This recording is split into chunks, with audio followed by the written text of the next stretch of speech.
இறை பக்தியிலும் இல்லறத்திலும் சிறந்தவர்கள் ஆண்களா பெண்களா என்கின்ற தலைப்பு. இறை பக்தியிலும் இல்லறத்திலும்னா உங்களுக்கு எல்லாருக்கும் அந்த விஷயம் என்னன்னு தெரிஞ்சிருக்கும். இறை பக்தினா அன்றைக்கிலிருந்து இன்றைக்கு வரைக்கும் நம்ம கடவுளோடு வாழ்ந்து கொண்டிருக்கிறோம். கடவுளை மட்டுமே பிரதானமாக எடுத்திருக்கிறோம். கடவுளுடைய அருள் கிடைத்தால் மட்டும்தான் இந்த மண்ணில் நாம் வாழ முடியும், முக்தி அடைய முடியும், அடுத்த பிறவி இல்லாமல் இருக்கும், பேறு கிடைக்கும். எல்லாமே கிடைப்பதற்கு கடவுள் இல்லாமல் ஒரு வாழ்க்கை இல்லைன்னு நமக்கு நாமே ஒரு வழியாக ஒரு பாரம்பரியத்தை கடைபிடித்து வருகிறோம். அப்படி அந்த கடைபிடித்து வருகிற பாரம்பரியத்தை பேணி காப்பதில் முன்னின்று நடத்துபவர்கள் இறை பக்தியில் ஆண்கள் சிறந்தவர்களா, ஒரு இல்லறத்தை நடத்துவதில் ஆண்கள் சிறந்தவர்களா இல்லை பெண்கள் சிறந்தவர்களா என்று இரண்டு தரப்பில் இருந்து 6 அறிஞர் பெருமக்கள் பேச இருக்கிறாங்க. என் உமிழ் நீரும் தமிழ் நீராய் சுரக்க வேண்டும். தமிழ் தமிழ் என்றே இனி குழந்தைகள் பிறக்க வேண்டும். தமிழ் என்றால் மூடிய கதவுகள் திறக்க வேண்டும்.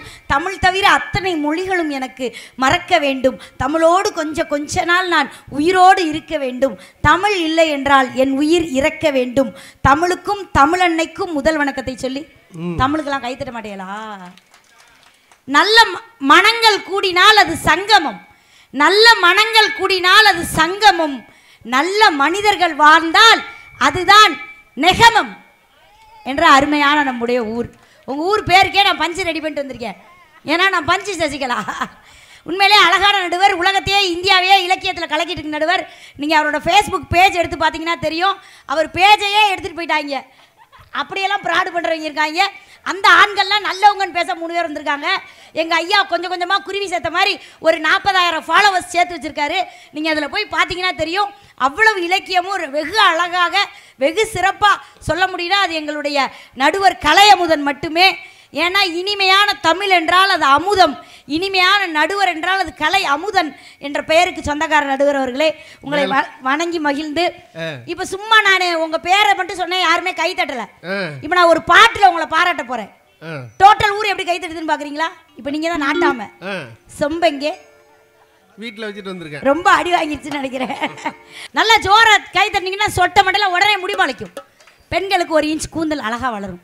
நாங்கள் ஏன் உங்களை கை தட்டுங்கன்னு அப்போலேருந்து நான் நடுவர் சொல்கிறோம். இந்த பட்டிமன்றம் இறங்கி முடிஞ்சோடனே உமாக்கா ஒரு 1 லட்ச ரூபாய் தருவாங்க. எல்லாரும் பிரிச்சுக்கின்னு வீட்டுக்கு போயிடுவோம்.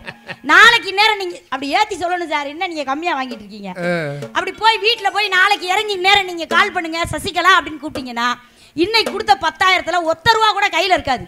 அரிசி கடைக்காரன் அவசரத்துக்கு வாங்கிட்டு போயிடுவான், பலசர கடைக்காரன் பாதியை வாங்கிட்டு போயிடுவான், மொத்தமாக பிள்ளைக்கு ஃபீஸை கட்டிடுவோம், புருஷன் பாதியை பிடிக்கிட்டு போயிடுவார். ₹1 கூட இருக்காது. ஆனால் என்னுடைய நெகமம் மக்கள் தட்டிய கை தட்டு மட்டும் கடைசி படுக்கை காலம் வரை என் காதில் கேட்டுக்கொண்டே இருக்கும். அதனால தான் உங்களை கை தட்டுங்கன்னு சொல்கிறோம். ஏன்னா எங்களுடைய வாழ்க்கை ஜீவன் ஆதாரமே உங்கள் கைத்தட்டில் தான் இருக்குது. நடுவரில் ரொம்ப நல்ல ஊர். வந்து இறங்கணுன்னு ஒரு 8 வயசு போய் என்னை பார்த்துட்டு சொன்னா, மச்சான் எவனோ சிலிண்டருக்கு சேலை கட்டி விட்டுருக்காண்டா, அது நம்ம ஊருக்கே வந்திருக்குடா அப்படின்னா. அந்த நடுவில் உட்காந்துருக்காரு பாருங்க மிஸ்டர் சென்டர். அவர் போன வாரம் ஒரு பட்டிமன்றத்துக்கு தஞ்சாவூருக்கு என் கூட வந்தாருக்கா. இடுப்பு பேண்ட் அப்படியே இருக்கு, சட்டையெல்லாம் கிழிஞ்சு வந்திருக்காரு. என்னன்னே சட்டையெல்லாம் கிழிஞ்சு வந்திருக்குன்னே. என் பொண்டாட்டிக்கு பிறந்த நாள்னாரு. பொண்டாட்டி பிறந்த நாளுக்கு சட்டை கிழிஞ்சதுக்கு என்னென்ன சம்மந்தம்னே. வீட்டுக்கு போனேன்னா என் பொண்டாட்டி கேட்டா, மாமா இன்னைக்கு எனக்கு பிறந்த நாள், என்ன கிஃப்ட் வாங்கிட்டு வந்தீங்கன்னு கேட்டா. நான் உடனே அவளை ஒரு பஞ்சில் பாராட்டினேன். நானே ஒரு கிஃப்ட்டு, உனக்கு எதுக்குமா ஒரு கிஃப்ட்டுன்னே. கிஃப்டை பிரித்து பார்த்துட்டான்னாரு. அங்கே பிரித்து விட்டு இங்கே வந்து உட்காந்துருக்காரு பசங்க கண்ணாடி போட்டுக்கிட்டு. ஆமாம், நடுவரில் அந்த பக்கம் ஒருத்தருக்கு உட்காந்துருக்காரு பாருங்க, ரொம்ப நல்ல மனுஷன். நானும் அவரு சென்னைக்கு பட்டிமன்றம் போயிட்டே இருந்தோம். எனக்கு உட்கார இடம் கிடைச்சிச்சு, நான் உட்காந்துட்டேன். இவர் ஸ்டாண்டிங்ல வராரு. டிரைவர் ஒரு பிரேக் போட்டார் பாருங்க. ஒரு பொண்ணு, அழகான பொண்ணு உட்காந்துருந்துச்சு, அது மேலே போய் தொப்படின்னு விழுந்துட்டாரு. பிரேக் அடிச்சோடனே தெரியாம தான் விழுந்தாரு. பேசாம வர வேண்டியது எனக்கா, தெரியாம விழுந்துட்டோன்னு அந்த பிள்ளைகிட்ட போய் வாய் பேசுறாரு. எஸ்கியூஸ் மீ, பார்க்கறதுக்கு நீங்க ஒய்ஃப் மாதிரியே இருந்தீங்க, அதனால தெரியாம இடிச்சிட்டேன்னாரு. அந்த பிள்ளை எந்திரிச்சு பலாருன்னு ஒரு அறை அரைஞ்சி, சாரி பார்க்கறதுக்கு என் புருஷன் மாதிரியே இருந்தீங்க, ஒரு அறை விட்டேன்னுச்சு. இவங்கெல்லாம் ஆண்கள் நல்லவங்கன்னு பேச வந்திருக்காங்க. நடுவர்களே, நான் எதிர நீ ஒரு கேள்வி கேட்டு போறேன், அந்த கேள்விக்கு 3 பேருமே பதில் சொல்ல முடியாது. அப்படி ஒரு கேள்வி கேட்பேன் நான். 60 வயசு கிழவன் 6 வயசு பொம்பளை பிள்ளையை தூக்கிட்டு போய் பாலியல் பலாத்காரம் பண்ணி கல்ல போட்டு கொண்டு போறீங்களே, எங்கேயாவது 60 வயசு பாட்டி 6 வயசு ஆம்பளை பிள்ளையை தூக்கிட்டு போதா? Point number 1. இது மாதிரிலாம் உங்களால மட்டும் தாங்க யோசிக்க முடியும். வரும்போது யோசிக்கிறதா. Point number 2. முன்னாடி பொம்பளை பிள்ளை உட்காந்துருக்கு, பின்னாடி பையன் உட்காந்துருக்கான். எதுக்கு யாரை எடுத்துட்டு போக, என்னைய சொல்லுங்க. அப்படியே பஸ்ல டிராவல் பண்ணிட்டே இருக்கேங்க. நைட்டு ஒரு 9:30 மணி தான். பஸ்ஸே தூங்கிடுச்சுங்க. கண்டக்டர் கூட தூங்கிட்டாரு. பின்னாடி இருந்து 3 விரல் எனக்கு தான் வருது. நானே ரவுடிக்கு ரவுடி கேடிக்கு கேடி நான் பார்த்துட்டேன், நமக்கு தான் வருதுன்னு விலகிக்கிட்டேன். ஃபர்ஸ்ட் ஆப்ஷன் விட்டுட்டேன். செகண்ட் ஆப்ஷன் வந்துச்சு, விலகிக்கிட்டேன். 3ஆவது ஆப்ஷன் வந்துச்சு, இந்த பூ கட் பண்ணுறதுக்கு ஒரு பிளேடு வச்சுருக்கேன் சார் சத்தியமா, அதை எடுத்து நறுக்குன்னு கையை கட் பண்ணிட்டேன். கையிலேருந்து ரத்தம் கொட்டுது. அந்த நாய் அழுக வேணாம், 60 வயசு கிழக்கு எந்திரிச்சு சொல்லிட்டு வெட்ட மாட்டேன். ஏன் நீ சொல்லிட்டு விட மாட்டேன், அடுத்த முன்னாடி உனக்கு ஈஸியாக இருக்கா, பிச்சு போட பிச்சு. ஒரு 500 ரூபா கூட கொடுத்தா அந்த அக்கா இங்கிட்டு வந்து பேசும். எதுக்கு அந்த அக்கா அங்கே குறைச்சிருக்கீங்க? எல்லாம் 500 ரூபாய்க்கு தான் இந்த பாடுபடுது. நாய் படாத பாடு, பேய் படாத பாடு. பாயிண்ட் நம்பர் 2, எங்கேயாவது பொம்பளை பிள்ளை பின்னாடி உட்காந்து ஆம்பளை பிள்ளை பின்னாடி கையை கொடுத்தாங்க, கை தட்டுங்க பெண்களே, உங்களுக்காக தான் பேசுறேன். ஒவ்வொரு குடும்பமும் செங்கலால் ஆகவில்லை, எங்கள் பெண்களால் ஆகிறது. ஏமா அப்புறம் விரிசல் இருக்குது? விரிசல் அப்படிதான் வரும், அப்புறம் எல்லாமே நல்லாவா இருக்கும்? எல்லா செங்கல் நல்லா இருந்தா நீங்க பெரிய இன்ஜினியர் ஆயிட மாட்டீங்க. அதுதான் நடுவர் அவர்களே, எல்லா இடத்துலயும் பாருங்களேன், ஒழுக்கம்ங்கிறது பெண்கள்கிட்ட இருக்கும். பாருங்க, பெண்கள்லாம் பார்டர் வச்ச சேலை கட்டுறோம். ஏன் பார்டர் வச்ச சேலை கட்டுறோம் தெரியுமா? பார்டர் வச்ச சேலை கட்டினா அழகா இருக்கும் பெண்களுக்கு, அதனாலயா? இல்லைங்க, பெண்கள் எப்போதும் ஒழுக்கம் என்ற பார்டரை தாண்டி போவதே கிடையாது, எப்போதும் ஒழுக்கமா இருப்போம். கைத்தட்ட மாட்டீங்களா பெண்களே? ஆத்தாடி கைத்தட்டுவாங்களே, 2 கிட்னி வெளியே வந்துடும் போலயே. எங்க ஆண்கள்லாம் பாருங்க, வெள்ளை வேட்டி வெள்ளை சட்டை, அந்த மீசக்கார் பாருங்க அப்படி என்னை பார்த்து சிரிக்கிறாரு. யார் பெத்த பிள்ளையோ அது வாட்டி கத்திட்டு போட்டுன்னு பாக்குறீங்களா? கை தட்டினா தான் வீட்டுக்கு போவேன். ஆண்கள்லாம் பாருங்க, வெள்ளை வேட்டி வெள்ளை சட்டை. என்ன காரணம் தெரியுமா சார்? அவர்கள் ஆடை மட்டும் வெள்ளை அல்ல, அவர்களுடைய உள்ளமும் கூட வெள்ளை, வெள்ளையான உள்ளம் கொண்டவர்கள். இன்னைக்கு நீங்க எல்லாரும் கும்பாபிஷேகத்துக்கு வந்திருக்கீங்க, உங்களுக்கு ஒரு ஆன்மீக செய்தி சொல்றேன். இன்னைக்கு யாரெல்லாம் கும்பாபிஷேகத்துக்கு வந்து இந்த கும்பத்து தண்ணியை லேசா தலையில வாங்குறீங்களோ அவர்களுக்கு என்ன பலன் என்று ஆன்மீகம் சொல்லுகிறது. என்ன பலன் தெரியுமா? 12 ஆண்டு காலம் தினமும் நீங்கள் சிவன் ஆலயத்தில் போய் வணங்கி விட்டு வந்தால் என்ன பலன் கிடைக்குமோ அந்த பலன் இன்று ஒரு நாளில் உங்களுக்கு கிடைக்கிறது என்று சொன்னால் அதுதான் கும்பாபிஷேகத்தின் மகிமை. இந்த உங்க குட்டீஸ்கெல்லாம் கை தர மாட்டீங்க, அதுவும் கை தர மாட்டீங்களா? அப்புறம் கெட்ட ஜோக்கா சொல்லுவேன், ரொம்ப கெட்ட ஆளு. கும்பம் இருக்கு பார்த்தீங்களா, அங்கே கும்பம், அந்த கும்பமும் நம்மளுடைய வாழ்க்கையை ஒற்றுமைப்படுத்தி இருக்கிற விஷயங்களை உங்க வாரிசுக்கு சொல்லிக் கொடுங்க. சும்மா வந்தோம் கும்பாபிஷேகத்துக்கு வந்தோம் தொட்டு கும்பிட்டோன்னு சொல்லக்கூடாது. இந்த கும்பத்தில் இருக்கக்கூடிய குடத்தின் மேலே வெள்ளை கயிறு இருக்கும். அந்த வெள்ளை நூல் எது தெரியுமா? அதுதான் நம் உடம்பில் ஓடும் 72,000 நரம்புகளின் எண்ணிக்கை. அந்த வெள்ளை நூல் உள்ளே நீர் நிரப்பப்பட்டிருக்கும். அதுதான் நம் உடம்பில் ஓடக்கூடிய ரத்தம். உள்ளே கொஞ்சம் தங்கம் வைக்கப்பட்டிருக்கும். அதுதான் நம்முடைய மனிதர்களுடைய ஆத்மாவாகிய அந்த ஆத்மாவுக்கு நிகரானது அந்த தங்கம். அதை விட மேலே ஒரு தேங்காய் இருக்கும். அதுதான் குடும்பத்தின் தலைவனாகிய அவனுடைய அத்தனை திறமையும் அந்த தலையாகிய தலைதான் அந்த குடும்பத்தின் ஆண்மகன் என்று சொன்னால் இதுதான் கும்பத்தின் அமைப்பு என்று நம்முடைய ஆன்மீகம் சொல்லுகிறது. நம்ம இல்லைன்னா கடவுள் இல்லை, கடவுள் இல்லைன்னா நம்ம இல்லை அப்படிங்கிற பெரிய சாத்வீகத்தை சொல்லுது. அதே மாதிரி பார்த்தீங்கன்னா இந்த கும்பாபிஷேகம் பண்ணுறதுனால என்ன நன்மை அப்படின்னு கேட்டிங்கன்னா 12 ஆண்டு முறை 9 நவதானியங்கள் நிரப்பப்படுகிறது இல்லையா? நெல், கம்பு, சோளம், மக்காச்சோளம், வரகு, கேழ்வரகு, சாமை, எல் என்ற 9 நவதானியங்கள் நிரப்பப்படுகிறது. ஏன் இந்த 9 நவதானியங்கள் என்று சொன்னால் இடி ஏதாவது இந்த பூமிக்கு வந்தால் அந்த இடியை கோபுரங்கள் தாங்கிக் கொண்டு நமக்கெல்லாம் உயிர் பிச்சை கொடுப்பதற்காகத்தான் கும்பாபிஷேகம் என்ற ஒரு அரிய நிகழ்வு ஒவ்வொரு திருவிழாவும் நடத்தப்படுகிறது என்று சொன்னால் அப்படி நடத்தக்கூடிய அத்தனை ஆன்மீக பெரியோர்களுக்கும் எங்களுடைய பட்டிமன்ற குழுவின் சார்ந்த நன்றி கலந்த வணக்கங்கள். ஆமா, வணக்கம் சொன்னா அப்படி கைத்தட்டணும். நடுவர் அவர்களே, இன்னைக்கு பெண்கள் தான் சிறந்தவங்கன்னு நான் பேச வந்திருக்கேன். அதுக்கு நிறைய காரணங்கள் இருக்கு. ஏன் தெரியுமா? பெண்கள் பாத்தீங்கன்னா கை நிறைய வளையல் போடுவோம். ஏன் தெரியுமா? குடும்பத்துல இன்பம் வளைய வளைய வரணுங்கிறதுக்காக. கழுத்துல பாத்தீங்கன்னா நெக்லஸ் போடுவோம், இடுப்புல ஒட்டி யானம் போடுவோம். ஏன் தெரியுமா? நானும் என் கணவரும் ஒட்டி யானோங்கிறதுக்காக. காலில் மெட்டி போடுவோம். ஏன் தெரியுமா? புருஷனை அன்பால கட்டி போடுறதுக்காக. காதோட ஜிமிக்கி போடுவோம். ஏன் தெரியுமா? எல்லா ரகசியங்களையும் கணவன் காதோடு பேச வேண்டும் என்பதற்காக. பெண்கள் நெத்தி சுட்டி வைப்போம். ஏன் தெரியுமா? கணவன் வெற்றி பெற்று வர வேண்டும் என்பதற்காக. பெண்கள் பொட்டு வைப்போம். ஏன் தெரியுமா? புருஷன் பூரா பொட்டுன்னு போயிடக்கூடாதுன்னு தான். எல்லாம் குடிச்சுட்டு பொட்டுன்னு போயிருதுங்க. எவ்வளவு கஷ்டத்துல நம்ம வாழ்றோம். உண்மையிலே நீங்க யோசிச்சு பாருங்க. நாங்க சாப்பிட்ற சாப்பாடு கூட நல்ல உணவா வேணும்னு பிள்ளைக்கு புருஷனுக்கு பார்த்து எடுத்து வச்சுட்டு மிச்சத்தை நாங்க சாப்பிடுவோங்க. ஆனா இந்த ஆண்கள் எதை சாப்பிட்றோன்னு தெரியாமே வெளியில போய் கிடக்காங்க. உண்மைதானே இல்லையா? உண்மையை நீங்க மறுக்க முடியுமா? எங்க ஊர்ல எல்லாம் ஒருத்தர் பாத்தீங்கன்னா நேர டாஸ்மார்க்ல போய் சரக்கு அடிச்சாரு. அவருக்கு பொண்டாட்டி நான் வந்துருச்சு. நேர வீட்டுக்கு வந்துட்டாரு. வீட்டுக்கு வர்ற அந்த பிள்ளை அப்பதான் தலைகள்ல சீவி வாசல்ல நிக்குது. அந்த பிள்ளைய பார்த்து சொல்றாரு, செல்லக்குட்டி பொம்முக்குட்டி சம்மனு கும்முன்னு தூக்குறா, இன்னைக்கு தான் குளிச்சியான்னா. அவள் சப்புன்னு அரைஞ்சி மூதையை ஓடி எழுத்து விடு பொண்டாட்டி போய் சம்முன்னு இருக்கா கும்முன்னு இருக்கான்னு. அடுத்து பார்த்தீங்கன்னா இன்னொருத்தர் பார்த்தீங்கன்னா குடிச்சிட்டு போய் ஒரு நாய் பக்கத்தில் படுத்துட்டாருங்க. நாய் பேசுது, ஏ தள்ளிப்படு, ஏ தள்ளிப்படுன்னு. உடனே இவன், ஏன் நாயை என்னைய தள்ளி படுக்க சொல்கிற? உடனே நாய், நீ குடிச்சிட்டு வந்து என் பக்கத்தில் படுத்துருக்குற, இன்னொரு அரை மணி நேரம் கழிச்சு உன் முண்டாட்டி விளக்கமாத்த எடுத்துகிட்டு வந்து குடியார நாயேன்னு கேட்பாளே, இந்த அவமானம் எனக்கு தேவையா? நீ தள்ளி படுங்குது. நாய் கூட மதிக்க மாட்டேங்குதுங்க.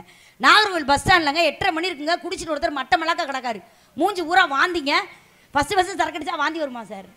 உங்களுக்கு தெரியாது, நீங்கள் நல்ல பிள்ளை. மூஞ்சி பூரா வாந்தி மட்ட மலக்க கிடக்காரு. ஒரு நாய் வந்து மூஞ்ச நக்குதுங்க. நம்மளால சொல்றாரு, சரோ ஏன் மாமாவுக்கு ஒரு பக்கமாக தொடக்கிறேன், இந்த பக்கம் வந்து தொட.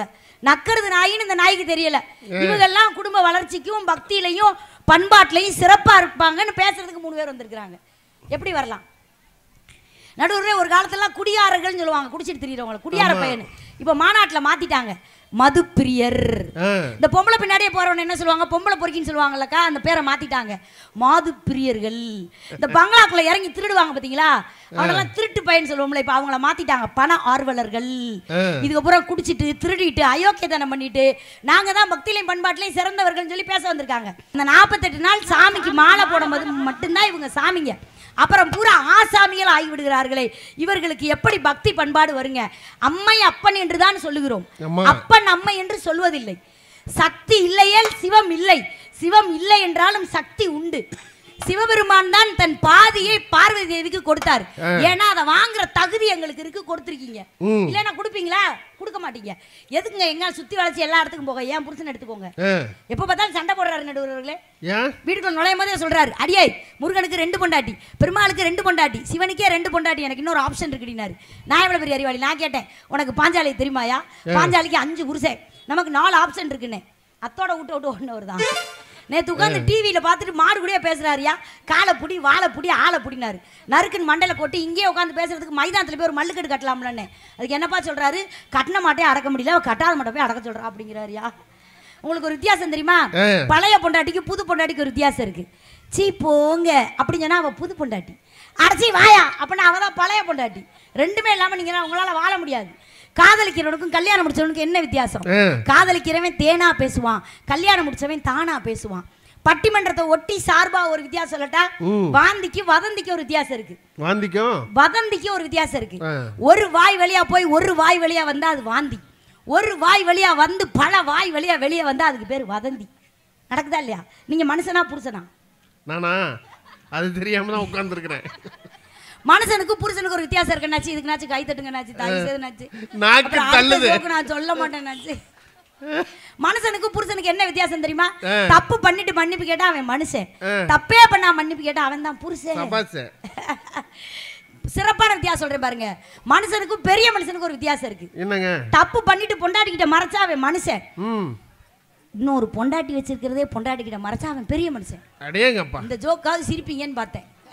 அப்பாடா, நடுவர்களே கை தட்டினாலும் பேசுவேன், கை தட்டாட்டினாலும் பேசுவேன். ஏன்னா உமாக்கா எனக்கு காசு தரும், அதுக்கு தான் நான் வந்திருக்கேன்.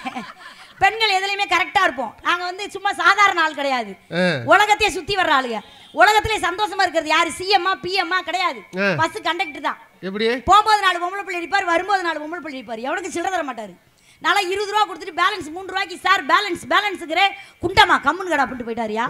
பின்னாடி ஒருத்தர் ரோசத்துக்கு பிறந்திருப்பான் போல, சார் பேலன்ஸ் வரலன்னா உடனே கண்டக்டர் சொல்றாரு, கால அகலமா வச்சு கம்பியை மேலே போட்டு பேலன்ஸ் வரும். ஆண்களுக்குலாம் எவ்வளவு குசும்பு இருக்கு தெரியுமா சார்? எங்க பக்கத்து வீட்டில் ஒரு பொண்ணை வந்து பொண்ணு பார்க்க வந்தாங்க. நான் பெரிய பேச்சாளர் வேறல நாட்டா மாதிரி அங்கே போயிட்டு அந்த மாப்பிள்ளை வீட்டை பார்த்து சொன்னேன், நாங்கள் எங்கள் பொண்ணு அழகான பொண்ணு, அறிவாளி பொண்ணு, புவனா மாதிரி செவத்த பொண்ணு, எங்கள் பொண்ணுக்கு வந்து ஒரே ஒரு கண்டிஷன் தான், வரப்போகிற மாப்பிள்ளை வேற யாரையும் லவ் பண்ணியிருக்க கூடாது, வரப்போகிற மாப்பிள்ளை வேற யாரையும் லவ் பண்ணியிருக்க கூடாது, ஒழுக்கமான பையனாக இருக்கணும்னு. அதுக்கு மாப்பிள்ளையோட அப்பா ஒரு பாயிண்ட் சொன்னார், நான் பையன் தீட்டு வீட்டுக்கு வந்துட்டேன். என்னை பார்த்து சொன்னார், ஏமா சும்மா கடமா, இந்த நாய் எந்த நாயவாவது லவ் பண்ணியிருந்தா நாங்கள் எதுக்கு கண்ட நாய்கிட்டலாம் வந்து பொண்ணு கேட்குறோம்னாரு. நான் பையன் தீட்டு பேசாமல் வீட்டுக்கு வந்துட்டேன். எவ்வளோ குசும்பு பிடிச்ச ஆட்கள் தெரியுமா நடுவர்களே? முந்தா நாள் நைட்டுக்கா 1:30 மணி இருக்குங்கக்கா, 1:30 மணி என் புருஷன் காலை வச்சு என் மூஞ்சில மிதிச்சிட்டாரு சார். ஏமா நான் உத்தம பத்தினி, அப்ப கூட ஏன் மிதிச்சிங்கன்னு கேட்காம தள்ளி படுத்துட்டு காலையில 6 மணிக்கு கேட்டேன், அத்தான் நைட்டு 1:30 மணி இருக்கும், சொல்லு அப்படின்னாரு. 1:30 மணிக்கு காலை வச்சு ஏன் என் மூஞ்சிலே மிதிச்சிங்கன்னு. அதுக்கு அவர் சொல்றாரு, எனக்கு ரொம்ப நாளா நிலாவில கால் வைக்கன்னு ஆசடி, வச்சு பார்த்தேன் அப்படிங்கிறாரியா. கிளம்பிட்டு மாமா, ஏற்கனவே ரொம்ப சிரமத்துல தான் உட்கார்ந்து.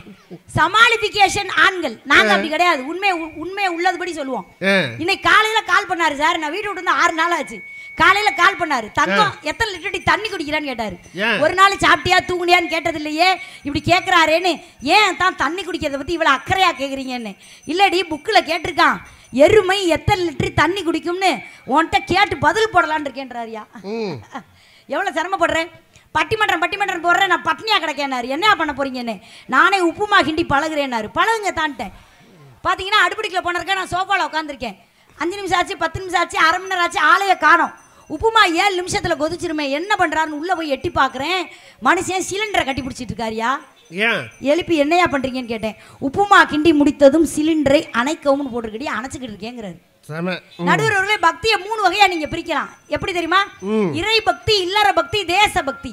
இறை பக்தினா இறைவனை வணங்கக்கூடிய பக்தி. இந்த பக்தியில 63 நாயன்மார்கள் இருந்தாலும் கூட 3 பெண்கள் தான் நாயன்மார்கள்.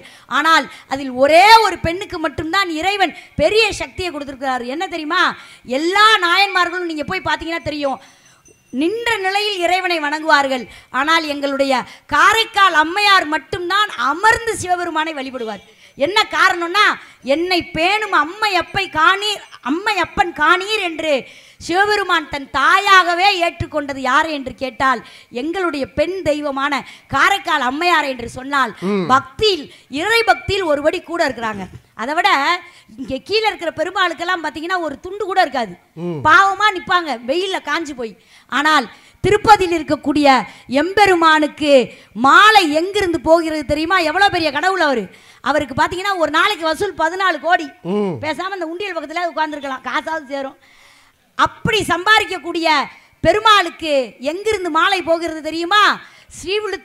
ஸ்ரீவில்லிபுத்தூர் எங்களுடைய ஆலயத்திலிருந்து எங்களுடைய தன் மேனி வாசனையால் சீனி வாசனை மயக்கிய ஆண்டாள் கழுத்தில் இருந்துதான் திருப்பதி பிரம்மோற்சவர் பெருமாளுக்கே மாலை போகிறது என்று சொன்னால் ஒரே ஒரு ஆழ்வாராக இருக்கக்கூடிய எங்க ஆண்டாளுக்கு தான் அத்தனை பெருமை.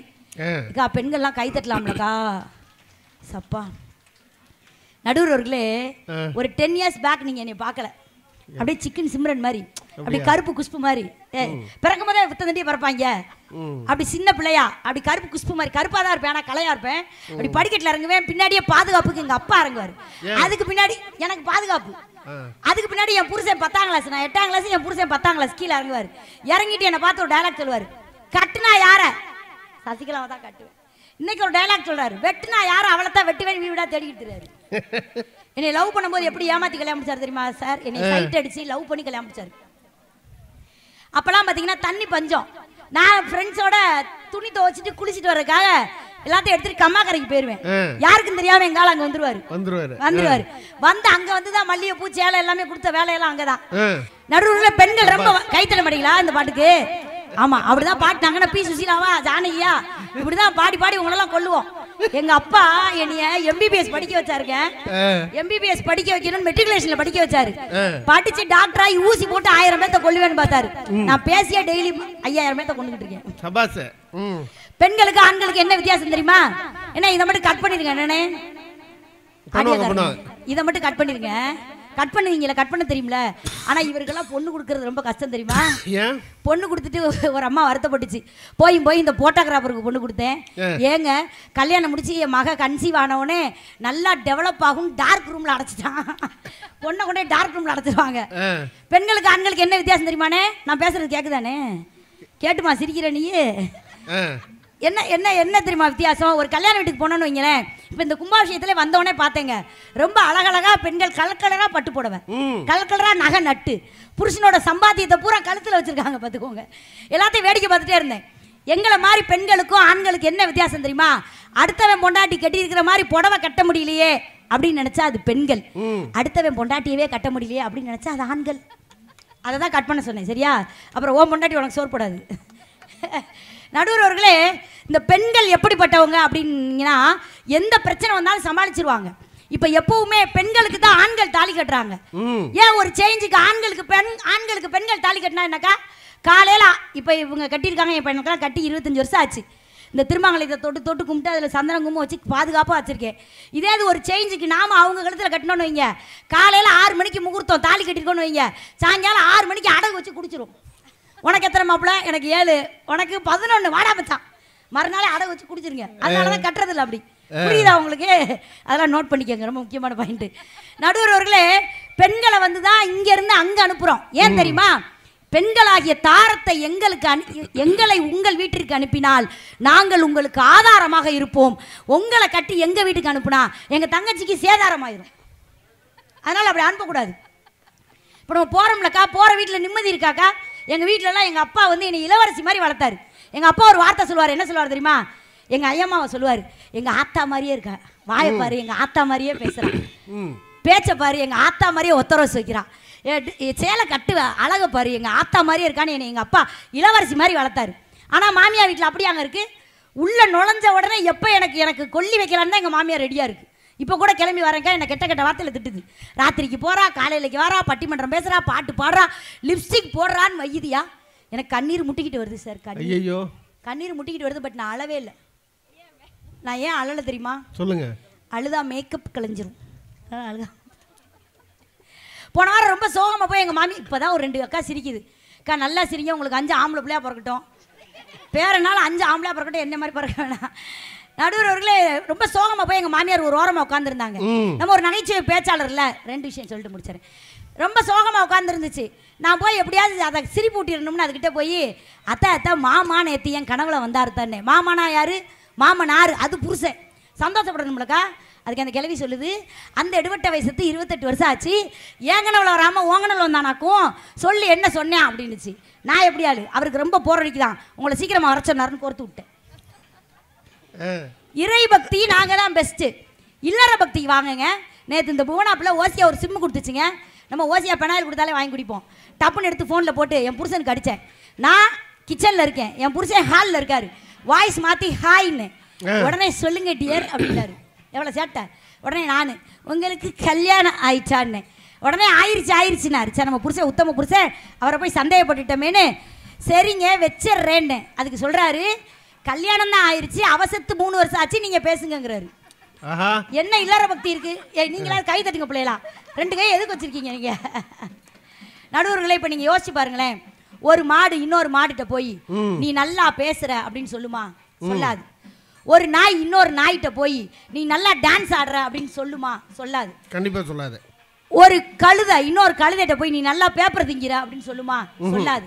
ஒரு மனிதன் தான் இன்னொரு மனிதனை வாயார மனதார பாராட்டுவார்கள் என்று சொன்னால் உங்களுடைய கைத்தட்டலாகிய பாராட்டுகளுக்கு தான் நாங்கள் இவ்வளவு பேசிக் கொண்டிருக்கிறோம் என்று சொல்லி, நடுவர் அவர்களே, எல்லா விதத்திலும் எங்கள் பெண்கள் தான் மிகப்பெரிய சாதனைகளை செய்து கொண்டிருக்கிறார்கள். தேசத்தில் நம்முடைய இந்திய தேசிய மணிக்கொடி ஒளிவிட்டு பறக்கிறது என்று சொன்னால் 1800 30,000 கோடி பெண்களின் தாலி கொடி அருந்துதான் நம் தேசிய கொடி பட்டொலி வீசி பறக்கிறது. எப்படி என்று கேட்டால், ராணுவ வீரர்கள்லாம் நிறைய பேர் பார்த்துருப்பீங்க. போரில் நிறைய பேர் செத்துட்டாங்க, நிறைய பேர் ஓடிட்டாங்க. ஒருத்தர் குப்புற கடந்து தண்ணின்னு கத்திக்கிட்டு இருக்காரு. சுற்று வட்டாரத்தில் தண்ணி இல்லை. ஒரு பெண் தன் கை குழந்தையோடு வருகிறாள்.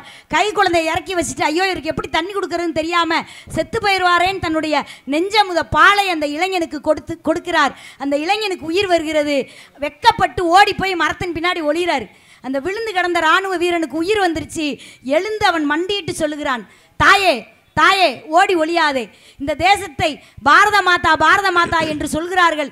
அந்த பாரத மாதாவை நான் நேரில் பார்த்ததில்லையம்மா என்று கால் மண்டியிட்டு ஒரு ஆண்மகன் வணங்குவான் என்று சொன்னால் அதுதான் பெண்ணின் மிகப்பெரிய பெருமை என்று சொன்னால் பெண்களுக்கு அப்படிப்பட்ட பெருமை உண்டுங்க.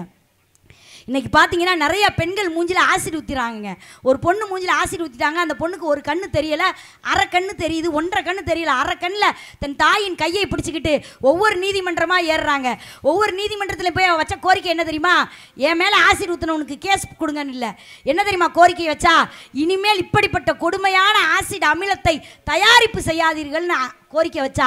என்னை போல பெண் மேலே காதலிக்கலைங்கிறதுனால ஆசிட் ஊத்துனா அந்த ஆண்மகனுக்கு உடனே மரண தண்டனை கொடுங்கள் என்று ஒரு பெண் சொல்ல அத்தனை நீதிபதிகளும் ஏற்றுக்கொண்டு அது நீதிமன்றத்திலே நிறைவேற்றப்படுகிறது என்று சொன்னால் ஒரு பெண் நினைத்தால் எதுவும் செய்ய முடியும் என்பதற்கு லக்ஷ்மி அகர்வால் என்ற பெண் தான் அந்த பெண்ணுங்க.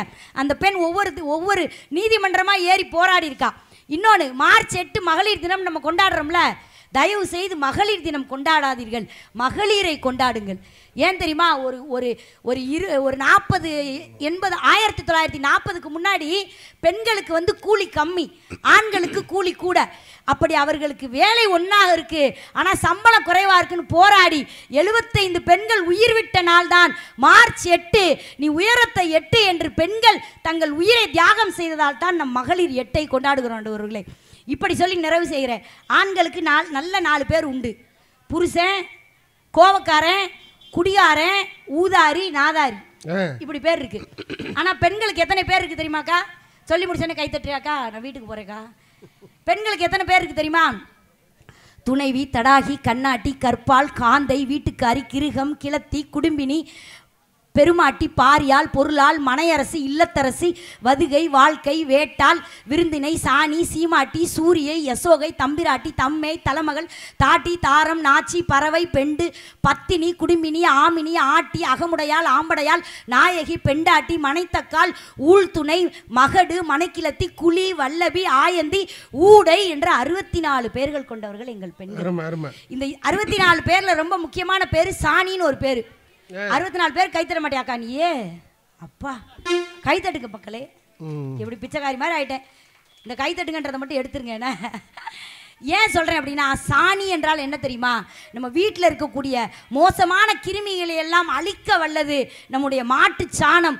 ஒரு பெண் மாட்டு சாணம் போல அந்த வீட்டில் வாழ்வாள் என்பதற்கு ஒரே ஒரு பேர் அத்தாச்சி என்று சொன்னால் 64 பேர்களின் விளக்கம் சொல்ல வேண்டும் என்றால் அடுத்த கும்பாபிஷேகத்திற்கு வந்து சொல்கிறேன் என்று சொல்லி நல்ல வாய்ப்பு தந்த அத்தனை நல்ல உள்ளங்களுக்கும் நன்றி கூறி விடைபெறுகிறேன். நன்றி, வணக்கம், ஜெய்ஹிந்த்.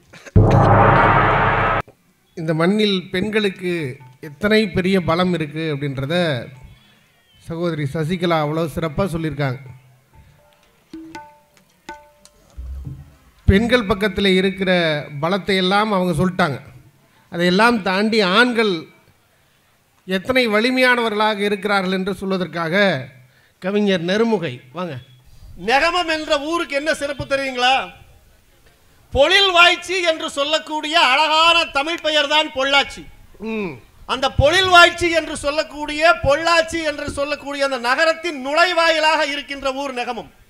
நெகமம் என்று சொன்னால் உலகத்தில் இருக்கின்ற எல்லோருடைய மானத்தையும் காக்கக்கூடிய சீலைக்கு புகழ் பெற்ற ஊர் நெகமம். அப்படிப்பட்ட மிக புகழ் வாய்ந்த இந்த ஊர்ல வெளியூர்ல இருந்து வந்து சசிகலா அக்கா கலர் கலரா வடை சுட்டு வச்சுட்டு போயிருக்காங்க. அந்த எந்த வடையுமே வேகல, எந்த பருப்பும் இங்க வேகாது.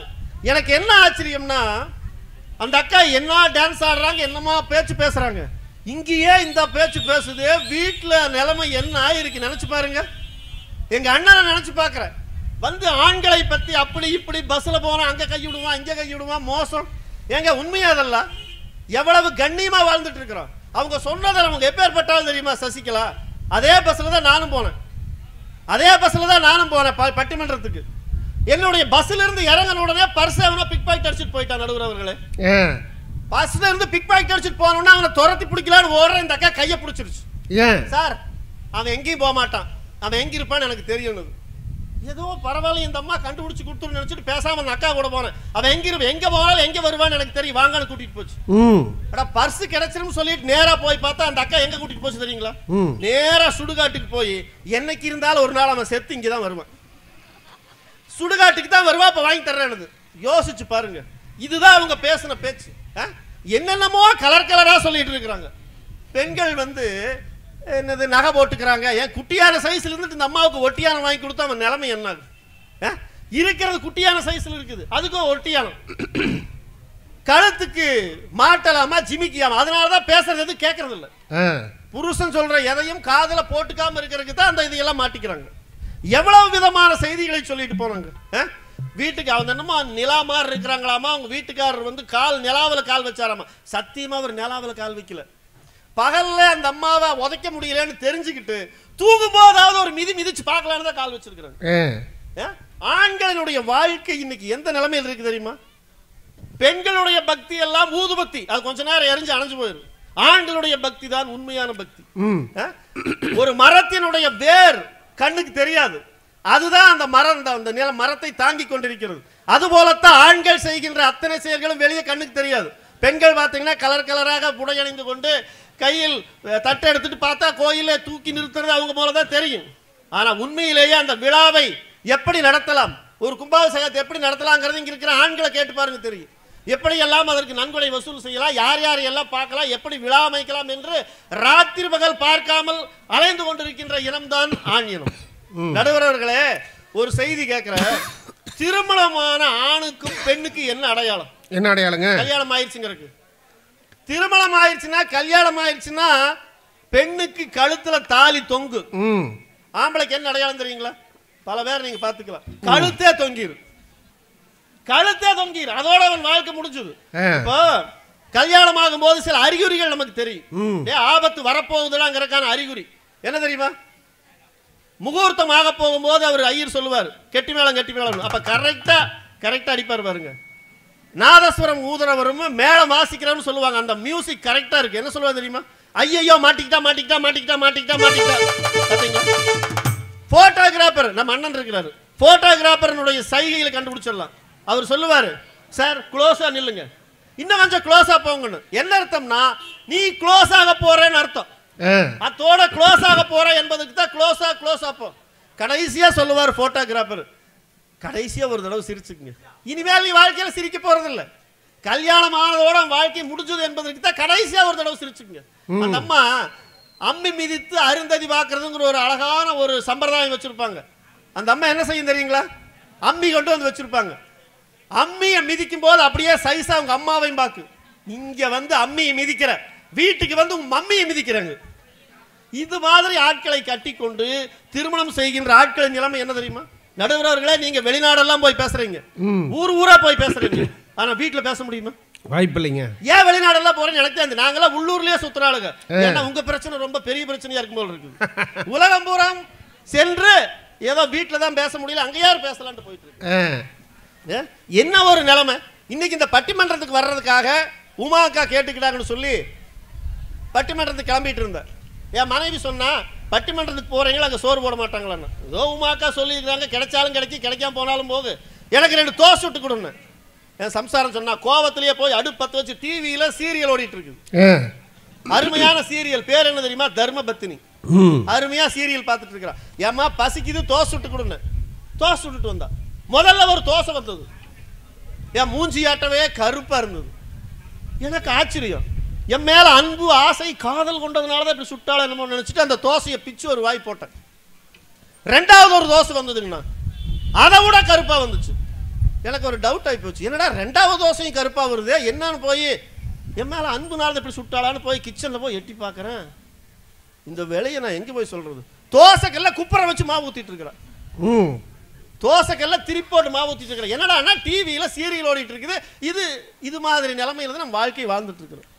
ஆனா எம்பளப்புத்தா அப்படின்னு பக்கத்து வீட்டுல பார்த்தா, பக்கத்து வீட்டுக்கார வீட்டுல அந்த அம்மா வாந்தி எடுத்துட்டு இருந்தது.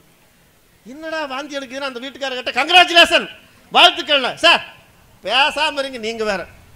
நானே நேற்று மணப்பாறை போயிட்டு வந்து முறுக்கு ஃபேமஸ்ன்னு சொல்லிட்டு முறுக்கு வாங்கிட்டு வந்து கொண்டு வந்து வீட்டில் வச்சேன். டிவி பார்த்துட்டு இருந்திருக்கிறா, கரண்ட் போயிருச்சு, முறுக்குன்னு நினைச்சிட்டு கொசுவர்த்தி துருளை தின்னு ஓட்டாளுங்க. அதனாலதான் பச்சை பச்சையா வாந்தி எடுத்துட்டு இருக்கிறாங்க. என்ன ஒரு நிலைமை! சரி, ஏன் போய் நம்ம 2 பேர் பொழப்பது எப்படின்னா, ஒரு ஆள் வீட்டில் உட்கார்ந்து டிவி பார்த்து அழுதுட்டே இருந்தார், மாலையா தண்ணி வருது. நமக்கு மனசு கேட்கல, என்னையா வம்பா இருக்குது. பெண்கள் தான் சீரியல் பார்த்து அழுகுறாங்கன்னா, ஆண்கள் நீ ஏன் அழுகுறேன்னு நம்ம சொன்னா, நான் சீரியல் பார்த்து அழுகல, கல்யாண கேஸ்ட் பார்த்து அழுகுறேன், எனக்கு நடந்த கொடுமையை பார்த்து அழுகுறேன்னா என்ன மாதிரியான ஒரு சூழல்! எங்க மனைவி சொன்னா, ஏனுங்க நம்ம கல்யாணம் மூச்சு வச்சாருல ஒரு ஐயர், அவர் செத்து போயிட்டாரு அப்படின்னா. நான் சொன்னேன், பண்ணுன பாவம் விடுமா, பண்ணுன பாவம் விடுமா, சாதாரண பாவமா, இது மாதிரி எத்தனை பாவம் பண்ணி வச்சாரோ அதனால போயிட்டாருன்னு. இப்படிப்பட்ட வாழ்க்கையை, தியாக வாழ்க்கையை வாழ்ந்து கொண்டிருக்கின்ற எங்களை பார்த்து அந்த அம்மா என்ன நல்லா பேசிட்டு போயிருச்சு. நிம்மதியா இருக்க முடியுமா? யோசிச்சு பாருங்க. இனி எல்லாம் வீட்டுல நடக்கிற பிரச்சனைகள் எல்லாம், கணவன் எந்த பிரச்சனையும் இருக்காது, மாமியா மருமகள் என்கின்ற அந்த பிரச்சனைக்குள்ள 2 பிரச்சனைக்குள்ள சிக்கி ஏதாவது ஒரு ஆண் தப்பிச்சு வந்ததா நீங்க பார்த்திருக்க முடியுமா? இனிமேல் யாரெல்லாம் கல்யாணம் முடிக்கணும்னா தயவு செய்து இந்த திருவிழாவுக்கு வந்தவங்க கேட்டுக்குங்க, பொண்ணு மாப்பிள்ளைக்கு ஜாதகத்தை பார்க்காதீங்க, மருமகளுக்கு மாமியாளுக்கு ஜாதகம் செட் ஆகுதான்னு தயவு செய்து பார்த்துருங்க. ஏன்னா இதை விட அந்த பொருத்தம் தான் போட்டு கொல்லுன்னு கொல்லுது. ஒரு வீட்டில் நடந்த செய்தி. ஒரு அம்மாவை தேள் கடிச்சிருச்சு. கோயம்புத்தூர் ஆஸ்பத்திரியில் கொண்டு போய் அந்த அம்மா ட்ரீட்மெண்ட் பண்ண போறாங்க. டாக்டர் கேட்டிருக்காரு என்னம்மா ஆச்சுன்னு. டாக்டர் தேள் கடிச்சிருச்சு. தேள் கடிச்சிருச்சா? எங்க கடிச்சிச்சு? அந்த அம்மா சொல்லிச்சு பாருங்க, டாக்டர் வாயில கடிச்சிருச்சு. ஏன் இத்தனை வருஷ சர்வீஸ்ல நான் தேள் கடிச்சது தலையில கடிச்சிருக்குது, கையில கடிச்சிருக்குது, காலில் கடிச்சிருக்குது, இடுப்புல கடிச்சிருக்கு.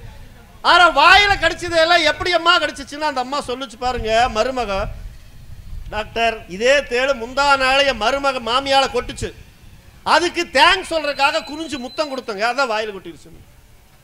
என்ன மாதிரியான கலர் கலரா அது. இந்த மருமகளுக்கு உடம்பு சரியில்லைன்னு டாக்டர் கூட்டிட்டு போயிருக்கு அந்த மாமியா. மருமகளுக்கு என்ன பிரச்சனைனா இருமல் ஆகி போச்சு, சிறுநாக்கு வளர்ந்துருச்சாமா. டாக்டர் சொல்லிக்கிறாரு, சிறுநாக்கு இந்த அம்மாவுக்கு கொஞ்சம் வளர்ந்துருக்குது, சிறுநாக்கு கொஞ்சம் வெட்டி எடுக்கணும்னா 2000 ரூபாய் ஆகணும். உடனே மருமக மாமியா சொல்லி இருக்குது, 5000 ரூபாய் கட்டுறேன் நான். இவளுக்கு சிறுநாக்கல்ல பெருநாக்கே அதிகமா தான் இருக்குது, நாக்கு அதிகம், தயவுசெய்து அதையும் வெட்டிருங்க. இது மாதிரி இருக்கக்கூடிய சூழல்களில் இவர்களை வைத்துக்கொண்டு குடும்பம் நடத்துகின்ற ஆண்கள் எவ்வளவு பெரிய தியாகி. ராணுவத்துக்கு போய் துப்பாக்கியில் வச்சு சண்டை போட்டுடலாம். ஆனா இவர்களை வைத்துக்கொண்டு வாழுகின்ற வாழ்க்கை எப்படிப்பட்ட வாழ்க்கை, எது மாதிரியான வாழ்க்கையை நம்ம வாழ்ந்துட்டு இருக்கிறோம். எந்த ஆணுக்காவது நல்லா யோசிச்சு பாருங்க. இந்த அம்மா சொல்லுச்சு, பெண்களுக்கு ஆண்களுக்கு 4 பேர், பெண்களுக்கு இவ்வளவு பேர் வச்சேன்னு சொல்லுச்சு. பேர் வச்சு அம்மா புருஷனுக்கு சோறு வச்சியா? பேர் வைக்காம சோறு வச்சு சோத்த பூரா நீ சாப்பிட்டு. இந்த அம்மா என்ன பண்ணி இருக்குது, இந்த சசிகலாக்கா போயிட்டாங்க, இருந்தாலும் சொல்லிடுறேன்.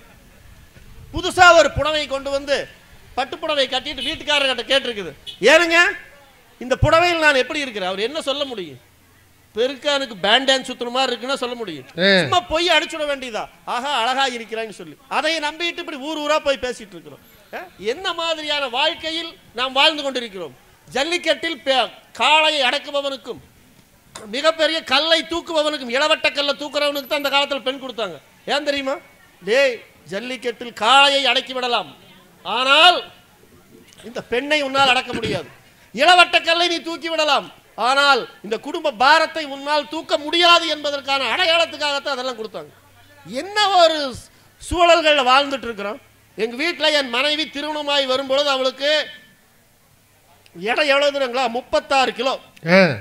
நான் எல்லாம் நினைச்சேன் 50 kg தாஜ்மஹால் எனக்கான்னு நான் பாட்டு பாடிட்டு இருந்தது ஒரு காலம். ஏனுங்க சட்னி அரைக்கிற கொஞ்சம் கஷ்டமா இருக்குது, ஒரு மிக்சி வாங்கி கொடுங்கன்னு கேட்டான். ஒரு மிக்சி லோன் போட்டு வாங்கி கொடுத்தேன். ஒரு 5 கிலோ ஏறிடுச்சு. எதுறீங்களா? உடம்பு மாவு அரைக்க முடியல, ஒரு கிரைண்டர் வாங்கி கொடுங்கன்னு கேட்டான். கிரைண்டர் வாங்கி கொடுத்தேன், ஒரு 5 கிலோ ஏறிடுச்சு. வாஷிங் மிஷின் கேட்டா 10 கிலோ ஏறிடுச்சு. இப்ப ட்ரிம்மா இருந்தவ ட்ரம் ஆயிட்டா. இப்படி எல்லாம் வாங்கி கொடுத்து கணவன் இன்னைக்கு லோன் கட்டிட்டு கிரெடிட் கார்டை வச்சுட்டு என்ன பண்றதுன்னு தெரியாம கேரள நாடு சுத்திட்டு இருக்கிறாங்க. இப்படிப்பட்ட வாழ்க்கையில் நாம் வாழ்றோம். ஆண்களை பத்தி இத்தனை குறை சொன்னாங்க, பெண்கள் ஒண்ணுமே சொல்றது இல்லையா? எத்தனை சந்தேகம்.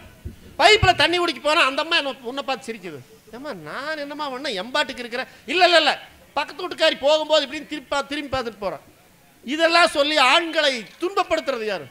ஒரு ஆள் என்ன பண்ணா, பஸ்ல போயிட்டு இருந்தான், பக்கத்துல ஒருத்தர் ஹேர் கட் பண்ணிட்டு வந்து பெரிய சடை, இன்னைக்கு தான் ஆண்கள் எல்லாம் முடி நிறைய விடுறானு, பெரிய சாமியார் மாதிரி முடி வச்சுட்டு இருந்துட்டு சாஞ்சிட்டு தூங்கி இருக்கிறான். ஒரு முடி அவன் சட்டையில ஒட்டிருச்சு. வீட்டுக்கு போனோன்னா அந்த அம்மா துணி துவைக்கும் போது சட்டை எடுத்து பார்த்துருக்குது, ஒரு நீளமான முடி. யார் அந்த சவரிக்காரி? அவளுக்கு உனக்கு என்ன சம்பந்தம்னா உடனே சொன்னாம அதெல்லாம் ஒண்ணு பஸ்ல நமக்கு வந்துருமாட்டு இருக்குது அப்படின்னு சொல்லிக்கிறேன். சரி, 2வது நாள் அதே மாதிரி பஸ்ல வந்திருக்கிறான். நீளமா முடி வச்சவன் பக்கத்தில் உட்கார்ந்தாதான் பிரச்சனை. கட்டிங் பண்ணிட்டு அவனாவது உட்காந்துருக்கான், அவன் பக்கத்தில் உட்காந்துலாம் போய் உட்காந்துருக்கிறான். ஒருத்தர் அப்பதான் ஹேர் கட் பண்ணிட்டு வந்து இவனுடைய தோல்ல சாஞ்சிட்டா, சின்னதா முடி ஒட்டிருச்சு. அந்த அம்மா இப்ப கேக்குது, யார் அந்த ஹேர் கட் பண்ண பாப்பு தரக்காரி அப்படின்னு. ஆஹா வம்பா இருக்குது, பெரிய சவரி முடி வச்சிருந்தாலும் சிரமம், ஹேர் கட் பண்ணாலும் சிரமம். இந்த தடவை எப்படி கண்டுபிடிக்கிறா பார்க்கலான்னு சொல்லிட்டு பஸ்ஸை விட்டு இறங்குற உடனே சட்டையை கழட்டி உதறுன்னு உதறிட்டு வீட்டுக்கு போயிருக்கிறா. இந்த தடவை நம்ம எப்படியும் கண்டுபிடிக்க முடியாதுன்னு வீட்டுக்கு போனா அந்த அம்மா எடுத்து பார்த்துருக்குது, சட்டையை பார்த்துருக்குது, முடியல ஒண்ணும் இல்லை. இப்ப அந்த அம்மா என்ன சொல்ல தெரியுங்களா? யார் அந்த மொட்டத்தனக்காரி? இப்படி சந்தேகம் பிடித்த பெண்களோடு வாழ்ந்து கொண்டிருக்கக்கூடிய ஆண்களின் நிலைமை எவ்வளவு இருக்குது? எத்தனை பேர் இதுல பார்த்துட்டு இருக்காங்க? வாழுகின்ற வாழ்க்கை முழுவதும் சந்தேகமாகவும் கணவன் மனைவி என்பது நிம்மதி இல்லாமல் வாழ்ந்து கொண்டிருக்கிறோம். பக்தியினுடைய உச்சத்தில் நம்ம பார்த்தீங்கன்னு சொன்னா 63 நாயன்மார்கள். எத்தனை பெண்கள் அங்க இருக்கிறாங்க. அதே மாதிரி இன்னைக்கு வாழ்கின்ற அத்தனை ஆண்களும் தியாகிகளாக வாழ்ந்திருக்கிறார்கள்.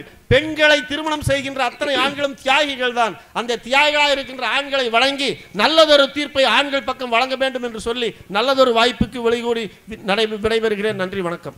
அருமையான ஒரு இடம் நடுவர் அவர்களே, அற்புதமான ஒரு இடம், அழகான ஒரு கும்பாபிஷேகம் நடக்கக்கூடிய இந்த இடத்துல எத்தனை பொய்கள் பாருங்க. வாயை திறந்தாலே பொய் தான். நடுவர் அவர்களே, நீங்க கொஞ்சம் முன்னாடி பார்த்திருக்கலாம், எத்தனை கூட்டம் இருந்துச்சா இல்லைங்களா? நீங்களே பாருங்க, உண்மையை சொல்லுங்க. ஏன்னா நீங்க ஒரு வழக்கறிஞர் மட்டுமல்ல, மிகச்சிறந்த நீதிபதி. இந்த இடத்துல நீங்க நீதிபதியா இருந்து சொல்லணும். அத்தனை பெண்கள் இருந்தாங்க, ஆண்கள் இருந்தாங்க, எல்லாரும் ஓடி போயிட்டாங்க. எப்படி ஒரே ஒரு ஆண் வந்து பேசினாரு, எல்லாருமே ஓடிட்டாங்க. நடுவர் அவர்களே, எப்படி சாத்தியம்? பெண்ணுனா இவங்க என்ன நினைச்சிட்டு இருக்காங்க? பெண்ணா யாருன்னு நினைக்கிறாங்க? இவர் நிறைய வந்து பாக்குறது இல்லையா இருக்குது. இவர் அந்த காலத்திலேயே இருக்கார். பெண்களை வந்து தரைக்குறைவாகவே பேசிட்டு இருக்காரு. எனக்கு ரொம்ப வருத்தமா இருக்கு. பெண்கள்னா யாரு? தன்னுடைய தாய் கூட ஒரு பெண் தானே, ஒத்துக்கணுமா இல்லைங்களா? ஆனா பெண்களை இழிவுபடுத்துறதுக்குனே இந்த ஆண்கள் கூட்டம். இப்படிப்பட்ட நம்மளுடைய தாய்மார்கள் எல்லாம் இருக்கக்கூடிய ஒரு இடத்துல பெண்ணை இழிவா, பெண்ணை அசிங்கப்படுத்தி பேசிட்டு இன்னி அவர் உட்கார்ந்து இருக்காருன்னா எனக்கு ஆச்சரியமா தான் இருக்கு. பெண்கள்னா யாரு? நீங்க வந்து இன்னியும் வந்து டாபிக் உள்ளேயே வரலைங்கய்யா.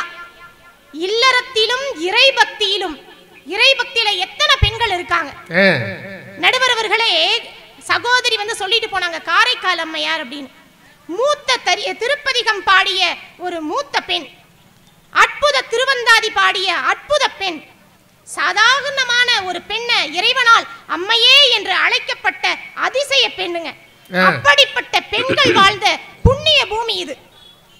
எப்படிப்பட்ட கஷ்டங்களை எல்லாம் அந்த காலத்து பெண்கள் எல்லாம் பட்டிருப்பாங்க.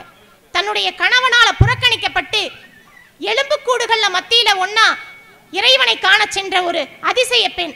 அப்படிப்பட்ட பெண்கள் எல்லாம் வாழ்ந்திருக்காங்க. நடுவர் அவர்களே, உங்களுக்கு லக்ஷ்மணன் கதை தெரியும்னு நினைக்கிறேன். ராமன் கூட வந்து லக்ஷ்மணன் வந்து 14 ஆண்டு காலம் வந்து போனாரு. கூடவே வந்து யாரும் போனாங்கன்னா அவங்களுடைய மனைவியும் போறாங்க. நல்லா பாருங்க, ஒரு புருஷனுக்கு வந்து இந்த மாதிரி ஒரு துன்பம் வந்துருச்சு, கூட யார் போயிருக்கா? மனைவி சீதையும் சேர்ந்து போயிருக்கா.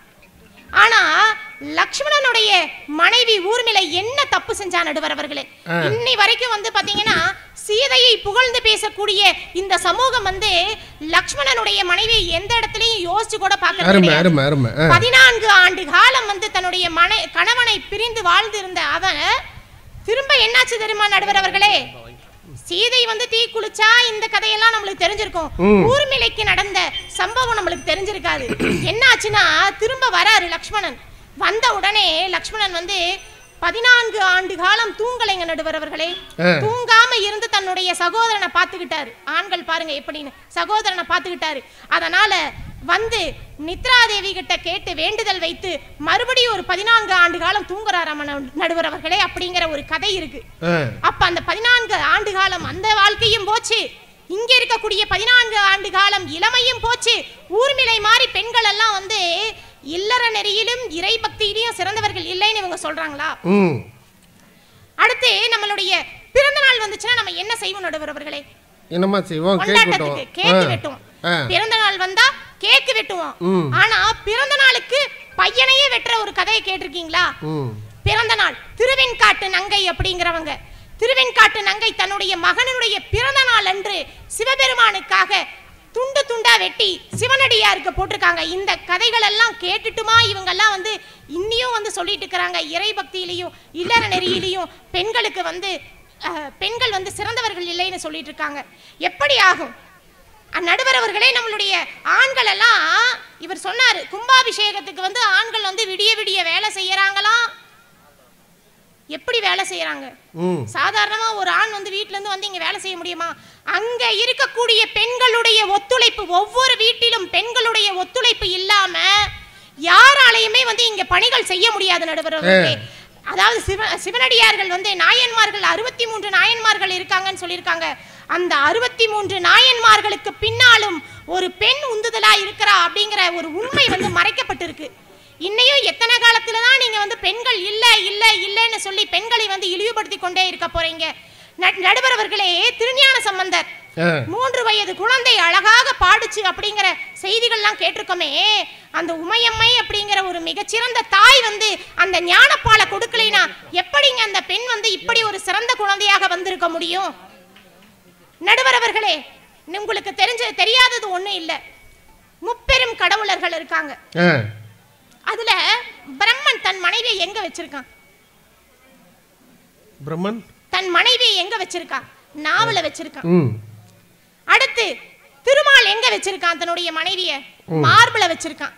சிவபெருமான் தன்னுடைய மனைவியை எங்க வச்சிருக்கான்? தன்னுடைய உருவத்துல பாதியா வச்சிருக்கா. அப்படி பாத்தீங்கன்னு வச்சுக்கோங்க, நான் மனம் உடல் அப்படின்னு சொல்லி இறைவனே வந்து பெண்களை போற்றுகின்ற இந்த காலகட்டத்துல இவன் இந்த மாதிரி மனுஷங்கள்லாம் வந்து பெண்கள் சிறந்தவர்கள் அல்ல, பெண்கள் அப்படி இருக்காங்க, பெண்களை முதல்ல இழிவுபடுத்துவதை நிறுத்துங்க. ஒவ்வொருத்தரும் ஒவ்வொரு ஆணுக்கும் நான் சொல்றேன். ஏன்னா ஈவ்டீசிங் இங்க இருந்து தாங்க ஆரம்பிக்குது.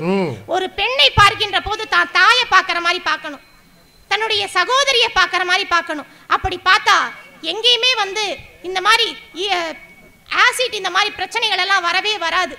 அதனால பெண்களை வந்து இழிவுபடுத்துறதை நம்ம முதல்ல நிப்பாட்டணும். ஏழை நாட்டவர்கள் கூட நம்மளுடைய நாட்டில் இருக்கக்கூடிய பெண்களையும் கலாச்சாரத்தையும் பண்பாட்டையும் இறைபக்தியையும் மதித்து கொண்டுதான் இருக்கிறார்கள். ஆனா நம்ம நாட்டில் இருக்கக்கூடியவங்க தான் இன்னும் இல்ல இல்லன்னே சொல்லிட்டு இருக்கிறாங்க. நடுவர் அவர்களே, இவர் சொன்னார் இவர் ஒரு பெரிய தியாகியாமா, வாழ்க்கையில நிறைய தியாகம் பண்ணிட்டோம்னு சொல்றாங்க. வாழ்க்கையில நீங்க தியாகம் பண்ணிருக்கீங்க, ஆனா பெண்கள் நாங்கள் வந்து வாழ்க்கையையே தியாகம் பண்ணிருக்கோம். ஒவ்வொரு நாளும் பெண்கள் தன்னுடைய கணவனுக்காக, குழந்தைக்காக, சகோதரனுக்காக, தந்தைக்காகன்ட்டு எல்லா ஆண்களுக்காகவும் முழுமனதாக வாழ்ந்து கொண்டிருக்கக்கூடியவள் பெண் தான் நடுவர் அவர்களே. அப்படிப்பட்ட பெண்கள் வந்து இல்லறத்திலும் இறைபக்தியிலும் சிறந்தவர்கள் தான் அப்படின்னு சொல்றேன். இது மட்டும் இல்ல, சாதாரண கூன் பாண்டியன நின்ற சீர் நெடுமாறனாக நிக்க வச்ச மங்கையர் கரசியார், திலகவதியார், இப்படிப்பட்ட எண்ணற்ற பெண்கள் வந்து கண்ணகி, ஆண்டாள், அந்த மாதிரி எண்ணற்ற பெண்கள் எல்லாம் இருக்கின்ற போது, அதே காலகட்டத்தில் வாழ்ந்து கொண்டிருக்கக்கூடிய நாங்களும் இருக்கின்ற போது இல்லறத்திலும் இறைபக்தியிலும் சிறந்தவர்கள் ஆண்கள்னு தயவு செஞ்சு சொல்லாதீங்க. நடுவர் அவர்களே, சபரிமலைக்கு இவங்க மாலை போட்டு போறாங்க 48 நாட்கள். அந்த 48 மண்டல பூஜைகளையும் பெண்கள் எவ்வளவு உறுதுணையா இருக்காங்க தெரியுங்களா? ஒவ்வொரு வீட்லையும் பெண்கள் இல்லை அப்படின்னு சொன்னா இந்த நாடே சுடுகாடு தான் நடுவர் அவர்களே.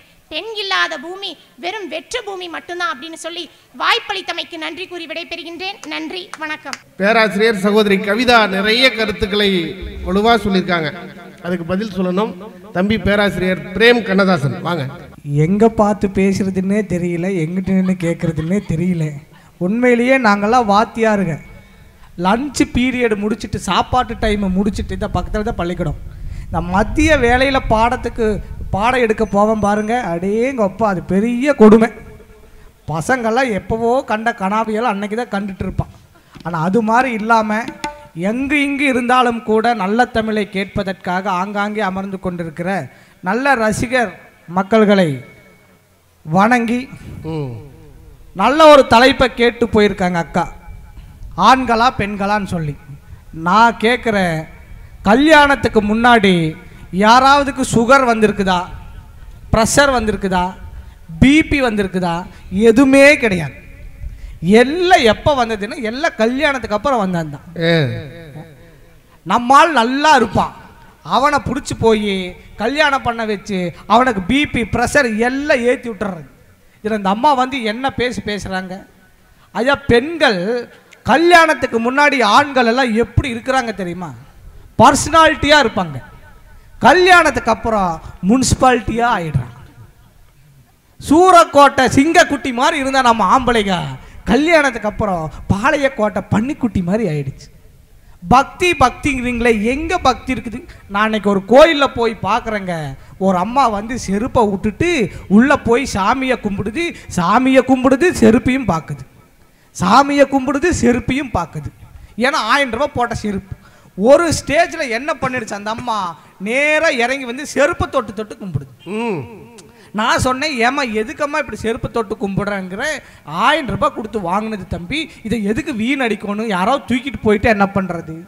இப்போ பெண்களுடைய பக்தியெல்லாம் எப்படி இருக்கு? இப்படி பெண்கள் இருக்கிற இடங்க பாருங்க, 400 ஆம்பளை 40 ஆம்பளை ஒன்றா உட்காந்துருப்பா, எந்த பிரச்சனையும் வராது. 4 பொம்பளைக்கு ஒன்றா உட்காந்தாங்கன்னு வைங்க, ஊரில் எவனுக்கோ ஒருத்தனுக்கு ஆப்பு இருக்குதுன்னு அர்த்தம்.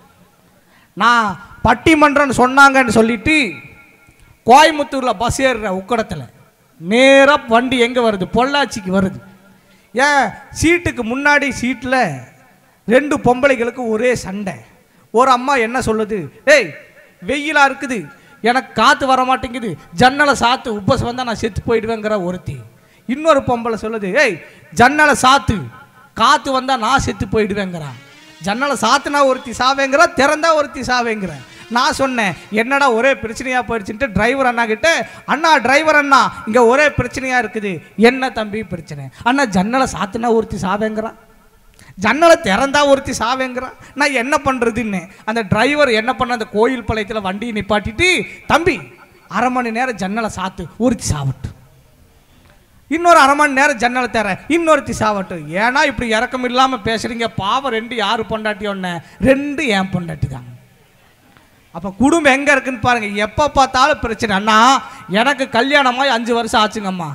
எல்லாம் நான் கல்யாணம் பண்ண புதுசில் மனைவி கையால் சாப்பிடுன்னு சொல்லிட்டு நான் சொன்னேன், கண்ணே நான் இந்த மாதிரி காலேஜ் போயிட்டு வரேன், நீ என்ன சமைச்சு வைப்பேன்னு. உங்களுக்கு என்ன வேணுங்க மாமாண்ணா? இந்த குழிப்பணியாரன்னா ரொம்ப பிடிக்கும், நீ பண்ணி வைக்கணும், லஞ்சுக்கு வரேன்ட்டு காலேஜ் போயிட்டக்கா. 12 மணிக்கு ஃபோன் வருது. நான் நினச்சேன், ஆஹா குழிப்பணியார செஞ்சுட்டா, தொட்டுக்கு இருக்கு, தேங்காய் சட்னி வேணுமா, தக்காளி சட்னி வேணுமா, புதினா சட்னி வேணுமான்னு கேப்பாலாட்டு இருக்குன்னு சொல்லிட்டு ஃபோன் எடுத்து, ஹலோ சொல்லு கண்ணுன்னு. அவன் சொன்னேன், மாமா தக்காளி குழிப்பணியார கேட்டீங்கல்ல? ஆமாம், அதுக்கு எத்தனை அடி குழி தோன்றதுங்கன்னு கேட்குறான். 6 அடி குழி தோண்டி எண்ணெயை போடு, உன்னையெல்லாம் கல்யாணம் பண்ண. ஒரு சமையல் சரி தெரியுதா பெண்களுக்கு? இன்னைக்கு சமையல் தெரிவதில்லை, பண்பாடு இல்லை, நாகரீகம் இல்லை. நீங்களாம் எப்படி இல்லறத்தில் இறை பக்தியில் சிறந்து விளங்குவீங்க நான் கேட்குறேன்? எங்கேயுமே இல்லைங்க. குடும்பம் அப்படி போயிட்டு இருக்குது. ஒரு காலத்தில் சமையல் சமைச்சாங்க, எப்படி இருக்கும்? ஆஹா இது என் அம்மா சமைத்தது, என் அத்தை சமைத்தது, என் பாட்டி சமைத்ததுன்னு சொல்லி ஒரு டேஸ்ட் தெரியும். இன்னைக்கெல்லாம் திங்கிற யார் சமைச்சதுன்னு தெரியல, எப்போ சமைச்சதுன்னு தெரியல. குழம்புல உப்பு இருக்குதான்னு சொல்லி எப்படி பார்ப்போம்? குழம்பை எடுத்து எங்கள் பாட்டியெல்லாம் மோந்து பார்ப்பாங்க. ஆனால் இன்றைக்கி இருக்கிற பொம்பளைங்க உப்பு போடுறதில்ல, ஒன்று போடுறதில்ல, எதுவுமே தெரியறதில்லைங்க. இன்னைக்கு ஆண்களுக்கு நிகராக பெண்கள் மாறிவிட்டார்கள். எப்படிங்க இன்னைக்கு இருக்கும் சமுதாயம், பண்பாடு? இதில் அந்த அம்மா சொல்லுது, புருஷன் சேலை எடுத்து கொடுத்தாரா? எங்கே இன்னைக்கு இருக்கிறாங்க பண்பாடு? அந்த அம்மா கிட்ட நான் கேட்டேன், வந்தோடனே அந்த அக்கா போயிடுச்சு. வந்தோடனே தம்பி சேலை எப்படி இருக்குதுன்னு கேட்டாங்க. நான் சொன்னேன், சூப்பராக இருக்குது அக்கான்னு. சத்தம் போட்டு சொல்லாத, ஏக்கா வீட்டுக்காரருக்கு தெரியாமல் எடுத்தியான்னு கேட்டேன். அதெல்லாம் இல்லை தம்பி, நான் எடுத்தது கடைக்காரனுக்கே தெரியாதுங்க. எல்லாம் இப்படி ஒரு கூட்டங்க. இவங்க வந்துட்டு இன்னைக்கு பண்பாடுலையும் பக்தியிலும் இல்லறத்துலையும் யார் சிறந்து விளங்குறாங்கன்னு சொன்னால் இப்படி ஒன்றை சொல்கிற பாருங்க. இறையாண்மையில் அவங்க சொன்னாங்க, நாயன்மார்கள். குங்களைய கலைய நாயனார்னு ஒரு நாயனார் இருந்தார். அந்த நாயனார் என்ன பண்ணார், ஒரு ஊர் வழியாக போயிட்டு இருந்தார். அந்த திருப்பெருந்தாள்னு ஒரு ஊர். அந்த ஊரில் போயிட்டு இருக்கும் பொழுது ஒரு சிவனுடைய தலை கீழே குனிஞ்சிடுச்சு. அந்த சிவனுடைய தலையை நிமித்தி காட்டணும்னு சொல்லி அந்த நாட்டில் இருக்கக்கூடிய அரசன் 1000 யானைகளை கொண்டு வந்து அந்த சிவனுடைய தலையை நிமித்தி காட்டினாரு. அதை நிமித்தவே முடியல. அந்த வழியாக போயிட்டு இருந்த குங்களைய கலைய நாயனார் என்ற சிவன் பக்தர் போய் ஒரு கயிறை எடுத்து ஒரு முனையில் தான் கழுத்தில் கட்டிட்டாரு, இன்னொரு முனையை சிவன் லிங்கத்தில் கட்டிட்டாரு. தன்னுடைய உயிர் போகிற அளவுக்கு இழுக்கிறாரு. சொல்கிறாரு, இந்த குனிந்த தலை நிமிர வேண்டும், இது என்னுடைய பக்தியின் மீது ஆணைன்னு சொன்னார். 1000 யானைகளால் நிமித்த முடியாத ஒரு சிவலிங்கத்தின் தலையை ஒரு சிவனடியாரின் பக்தி நிமிர்த்தியது என்று சொன்னால் அந்த பக்தியில் சிறந்து விளங்குவது எங்களுடைய ஆண்கள் தானே. இவங்க வந்து என்ன பேசிட்டு போகிறாங்க இன்னைக்கு? எதுவுமே கிடையாது. எல்லா இடத்துலையும் பிரச்சனை. இந்த மேக்கப் செட்டுன்னு ஒன்று கொண்டு வந்திருக்கிறாங்க. எல்லா பெண்களும் எங்கே பூரா அந்த அம்மா சொல்லுது, ஆம்பளை வாந்தி எடுத்தானா நாய் நக்கிட்டு போச்சான். எங்கள் ஊரில் பாருங்கள், ஏன் சம்சாரம் என்ன கேட்டால், மாமா அப்புறம் அந்த அக்கா தான் நீ ரசிச்சு கேட்குது, பச்சை கலர் அக்கா என்ன சொன்னாங்கக்கா, மூஞ்சியை ப்ளீச் பண்ணணுங்க மாமான்னா. அப்படின்னா என்ன அடின்னு உனக்கெல்லாம் தெரியாது, கொண்டு போய் கடையில் விடு ப்ளீச்சிங் பவுடர்னு. போய் கடையில் விட்டா அந்த மேக்கப் கடையில் என் சம்சாரத்தை அப்படியே சேரில் உட்கார வச்சு மாசானியாட்டு படுக்க போட்டாங்க. ஒரு துணி எடுத்து மேலே போற்றி இந்த வெண்ணெய் இருக்கு பாருங்கள், வெண்ணெய், அந்த வெண்ணெயை நல்லா கழுவி அதை எடுத்து மூஞ்சில் தடவை விட்டுட்டு 2 வெள்ளரிக்காயை கட் பண்ணி கண்ணில் வச்சுட்டு போயிட்டான். யார்? அந்த கடைக்காரி. இவன் அப்படியே படுத்துருக்குறான். போனவ சும்மா போகாமல் கதவை பொத்துனாப்பில் திறந்துட்டு போயிட்டாக்கா, தெருவில் போகிற ஒரு குட்டி நாய், சொறி நாய் நேராக கடைக்குள்ளே வந்துச்சு. இவ தான் மாசாணி வெண்ணெய் தடவை படுத்திருக்காளா, டங்குன்னு சேரில் ஏறிச்சு. இவன் மூஞ்சியை போய் அப்படியே மோந்து பார்க்குது, வெண்ணெய் வாசம். ஆஹா, நாய் பார்க்குது, நாய் நக்கு வெண்ணெயை. இந்த படுத்திருக்கிற மாசாணி என்னங்கிறா, மேடம் 10 நிமிஷம் ஆகுன்னு சொன்னீங்க, அதுக்குள்ளே வந்துட்டீங்களான்னு நாய் கூட நியாயம் பேசிட்டு இருக்கிறான். நாய் நக்கருக்கு 4500 ரூபாங்க. எங்கே போகுது இன்னைக்கு பண்பாடு? அதான் நம்மால் கேட்டா, பெண்கள் சேலை கட்டுறதில்ல, ஒன்றும் இல்லை, எல்லாம் வெளிநாட்டு மோகத்துக்கு போயிட்டு இருக்கிறாங்க. எங்கே பக்தியும் பண்பாடு இல்லாமல் இருக்குங்க. இதை சொல்லி முடிக்கிற பாருங்க. ஒரு பெண்ணினுடைய சிரமம் 5 வயசில் கூட தெரியும், ஒரு அம்மாவினுடைய சிரமம் 5 வயசில் கூட தெரியும். ஆனால் அப்பாவின் சிரமம் எப்போ தெரியும்னு சொன்னால், நீங்கள் அப்பா ஆனால் தான் அந்த சிரமம் தெரியும். ஒரு கவிஞன் எழுதுனா, என் மகன் தொட்டிலில் தூங்குவதற்கும் என் மனைவி கட்டிலில் தூங்குவதற்கும் நாங்கள் எல்லாம் வெளிநாட்டில் நடுரோட்டில் தூங்குகிறோம்னு சொன்னார். ஒரு பையன் போய் கேட்குறான், அம்மா நமக்கு என்ன சொத்து இருக்குதுன்னு கேட்டா, அம்மா சொன்னாங்க, சொத்தாவது ஒன்றாவது போங்கடான்னு சொல்லி அனுப்பிச்சுட்டார். அதே பையன் ஓடி போய் அப்பா கிட்ட கேட்டான், அப்பா நமக்கெல்லாம் என்னப்பா சொத்து இருக்குன்னு கேட்டார். அந்த அப்பா என்ன சொன்னார் தெரியுங்களா? மகனே, நேராக கூப்பிட்டு போனார், வாழை தோப்புக்கு கூப்பிட்டு போனார், வாழை மரத்தை காமிச்சாரு. இந்த வாழை மரத்தை பார், இந்த வாழை மரம் தன்னுடைய கனிகளை மற்றவங்களுக்கு கொடுத்துடும், தன்னுடைய இலைகளை மற்றவர்களுக்கு கொடுத்துடும், தன்னுடைய தண்டை மற்றவர்களுக்கு கொடுத்துடும், தன்னுடைய பூவை மற்றவருக்கு கொடுத்து எல்லாத்தையும் கொடுத்துடும். எதை சேமிக்கும் தெரியுமா? தன்னுடைய கன்றுகளை மட்டும்தான் சேமிக்கும். அப்படிப்பட்ட கன்றுகளான நீங்கள் தான் என்னுடைய பிள்ளைகள் சொல்லி அந்த பிள்ளைக்கு கூட ஒரு குடும்பத்தின் யதார்த்தத்தை உணர வைக்கிறாருன்னு சொல்லி சொன்னால் அவர் தாங்க அப்பா.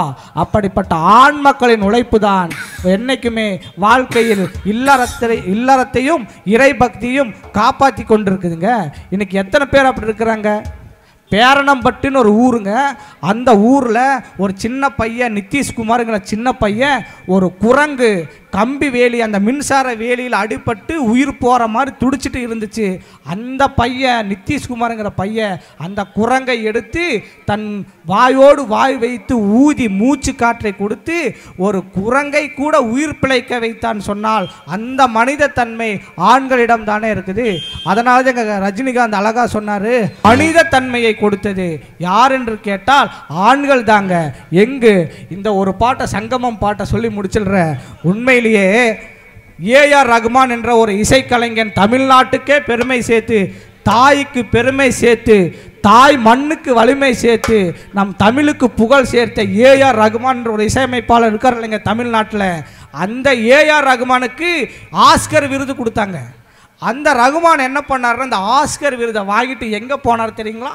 நேராக தான் அம்மா கிட்ட போகலை, நேராக அப்பா கிட்ட போகலை, எங்கே போனார்னு சொன்னால், எனக்கு யார் சொல்லி கொடுத்தாங்களோ அந்த குருநாதராக இருக்கக்கூடிய எம்எஸ் விஸ்வநாதன் கிட்ட கொண்டு போய் அந்த விருதை கொடுத்து சொன்னார், ஐயா இந்த ஆஸ்கர் விருது எல்லாரும் எனக்கு கொடுத்தாங்கன்னு சொன்னாங்க, இது எனக்கு கிடைக்கல, என் குருநாதரான உங்களுக்கு கிடைத்ததுன்னு சொல்லி காலில் விழுந்து தொட்டு கும்பிட்டாரு.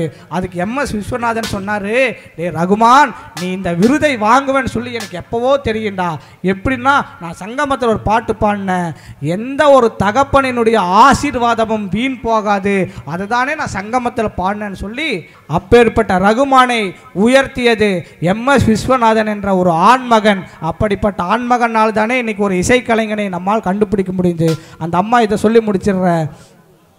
அந்த அக்கா அழகா சொன்னாங்க, பரமசிவனே தன்னுடைய பாதியை பார்வதிக்கு கொடுத்தாங்கன்னு சொல்லி சொன்னாங்க. ஏன் ஆண்களுக்கெல்லாம் ஹார்ட் அட்டாக் வருது தெரியுமாண்ணே? ஒரு அறிவியல் உண்மையே புள்ளி விவரம் எடுத்து யாருக்கு அதிகமாக ஹார்ட் அட்டாக் வருதுன்னு சொல்லி கண்டுபிடிச்சிருக்காங்க. ஆண்களுக்கு தாங்க அதிகமாக ஹார்ட் அட்டாக் வருது. ஏன்னு கேட்டால் அதனால் நம்மால் போட்டால் குடும்பத்தில் ஒரு பிரிவினைக்கு காரணமாக பெண்கள் இருக்கிறார்கள்.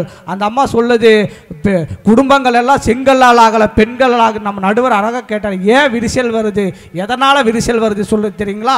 இதுதான் சொல்லி முடிக்கிறேன். ஒரு வயதான அப்பா, ரொம்ப வயதான அப்பா தன்னுடைய கடைசி காலத்தில் மகனை நம்பி இருக்காரு.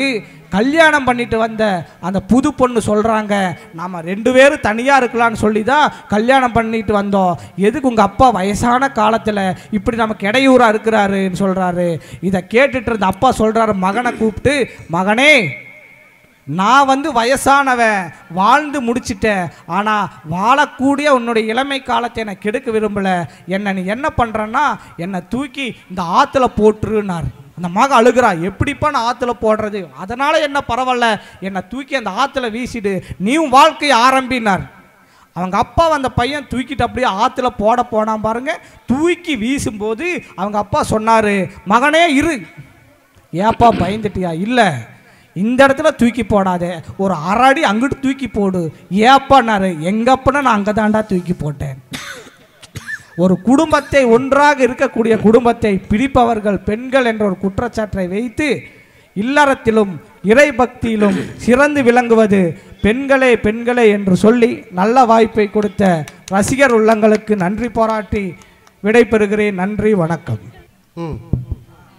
தென்றலோடு பிறந்தவளே, தென்மதுரை அடைந்தவளே, காலமெனும் காற்றாற்றில் கரையேறி வந்தவளே, உயிரினத்தில் மாலையிட்டு மெய்யெழுத்தில் புகுந்தவளே, வல்லினத்தில் உரமேற்றி வாழ் கொடுத்த தன்மகளே, இடையிடமாய் நிற்கின்ற பல பேரில் படையிடமாய் மாற்றி என் போன்றோரை பேசவும் வைத்த பைந்தமிழே, உன்னை முதலில் வணங்குகின்றேன். அன்னை தமிழுக்கு முதல் வணக்கம். அன்பு ரசிக பெருமக்களுக்கு அடுத்த வணக்கம். நல்லா கை தட்டுங்கக்கா. மத்தியான நேரமாச்சு, நல்ல 4 பிளேட் சாப்பாடு வேற சாப்பிடணும். காமாட்சியம்மன் கோயில் கும்பாபிஷேகம் நல்லா கால் கொடுத்து சாப்பிட வேற நடுவரவர்களே. நல்லா சாப்பிடும், நல்லா வெறும் வயிறோட வந்திருக்கேன். வெறும் வயிறோட பேசுறது, நல்லா கை தட்டணும். புதுசா ஒண்ணு கண்டுபிடிச்சிருக்காங்க. எத்தனை கைத்தட்டல் டெய்லி கை தட்டுறீங்களோ அப்பெல்லாம் நம்ம வயசு கம்மி ஆகுமா. நல்ல ஒரு எடுத்துக்காட்டு சொல்ற, நல்லா பாருங்க. எங்க நடுவர் பாருங்க, எங்க நடுவருக்கெல்லாம் 80 வயசு ஆச்சு. ஆனா பார்த்தா 40 வயசு பையன் மாதிரி சிக்கன் இருக்காரு. என்ன காரணம்? டெய்லி 100 தடவை கை தட்டுறாரு. அவங்க பொண்டாட்டி அடிக்கும்ல தானே கை தட்டிக்கிறாரு, அவ்வளவுதான். அதனாலதான் நான் சொல்றேன். ஏமா என்ன பேச்சு, என்ன பேச்சு, என்ன பிரேமண்ணா? ஏன்னா எத்தனை வருஷம் வஞ்சகத்தை மனசுல வச்சுட்டு இருந்தாரோ. அண்ணன் பிரேமு உனக்கு அண்ணனாம்மா. மேல நடுவர்களே, அது அண்ணன் கண்டுபிடிச்சுக்காரு பாரு. எப்பா என்ன ஒரு கண்டுபிடிப்பு. 2024 இது மிகப்பெரிய கண்டுபிடிப்பு. பார்வதி சிவபெருமான் பார்வதி தன் மனசுல வச்சிருக்கிறனாலதான் ஹார்ட் அட்டாக் வருதாமா.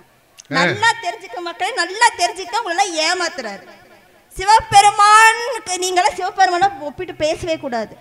எந்த ஒரு ஆண்மகனும் தன்னுடைய மனைவியான பார்வதியை மட்டும் வைத்திருந்தால் சத்தியமா சொல்றேங்க, எந்த நோயும் வராது. எதிர் வீட்டு லட்சுமி, பக்கத்து வீட்டு அம்சவேணி, படிச்ச காலத்துல இருந்து மலரு, பிரேமன் எல்லாத்தையும் மனசுக்குள்ள வச்சாதான் ஹார்ட் அட்டாக்கே வரும். பிரேமனா நல்லா காது கொடுத்து கேளுங்க. நான் கேட்கிறேன், பேச வந்ததே மறந்து போச்சு வருவர்களே. சத்தியமா என்ன மறந்து போச்சு. காசியில் நீராடினால் முத்தி கிடைக்கும், காசியில் நீராடினால் முத்தி கிடைக்கும், திருவண்ணாமலை நினைத்தாலே முத்தி கிடைக்கும், இந்த நெகவத்தின் காமாட்சி அம்மனை நினைத்தாலே சக்தி கிடைக்கும் நடுவர்களே.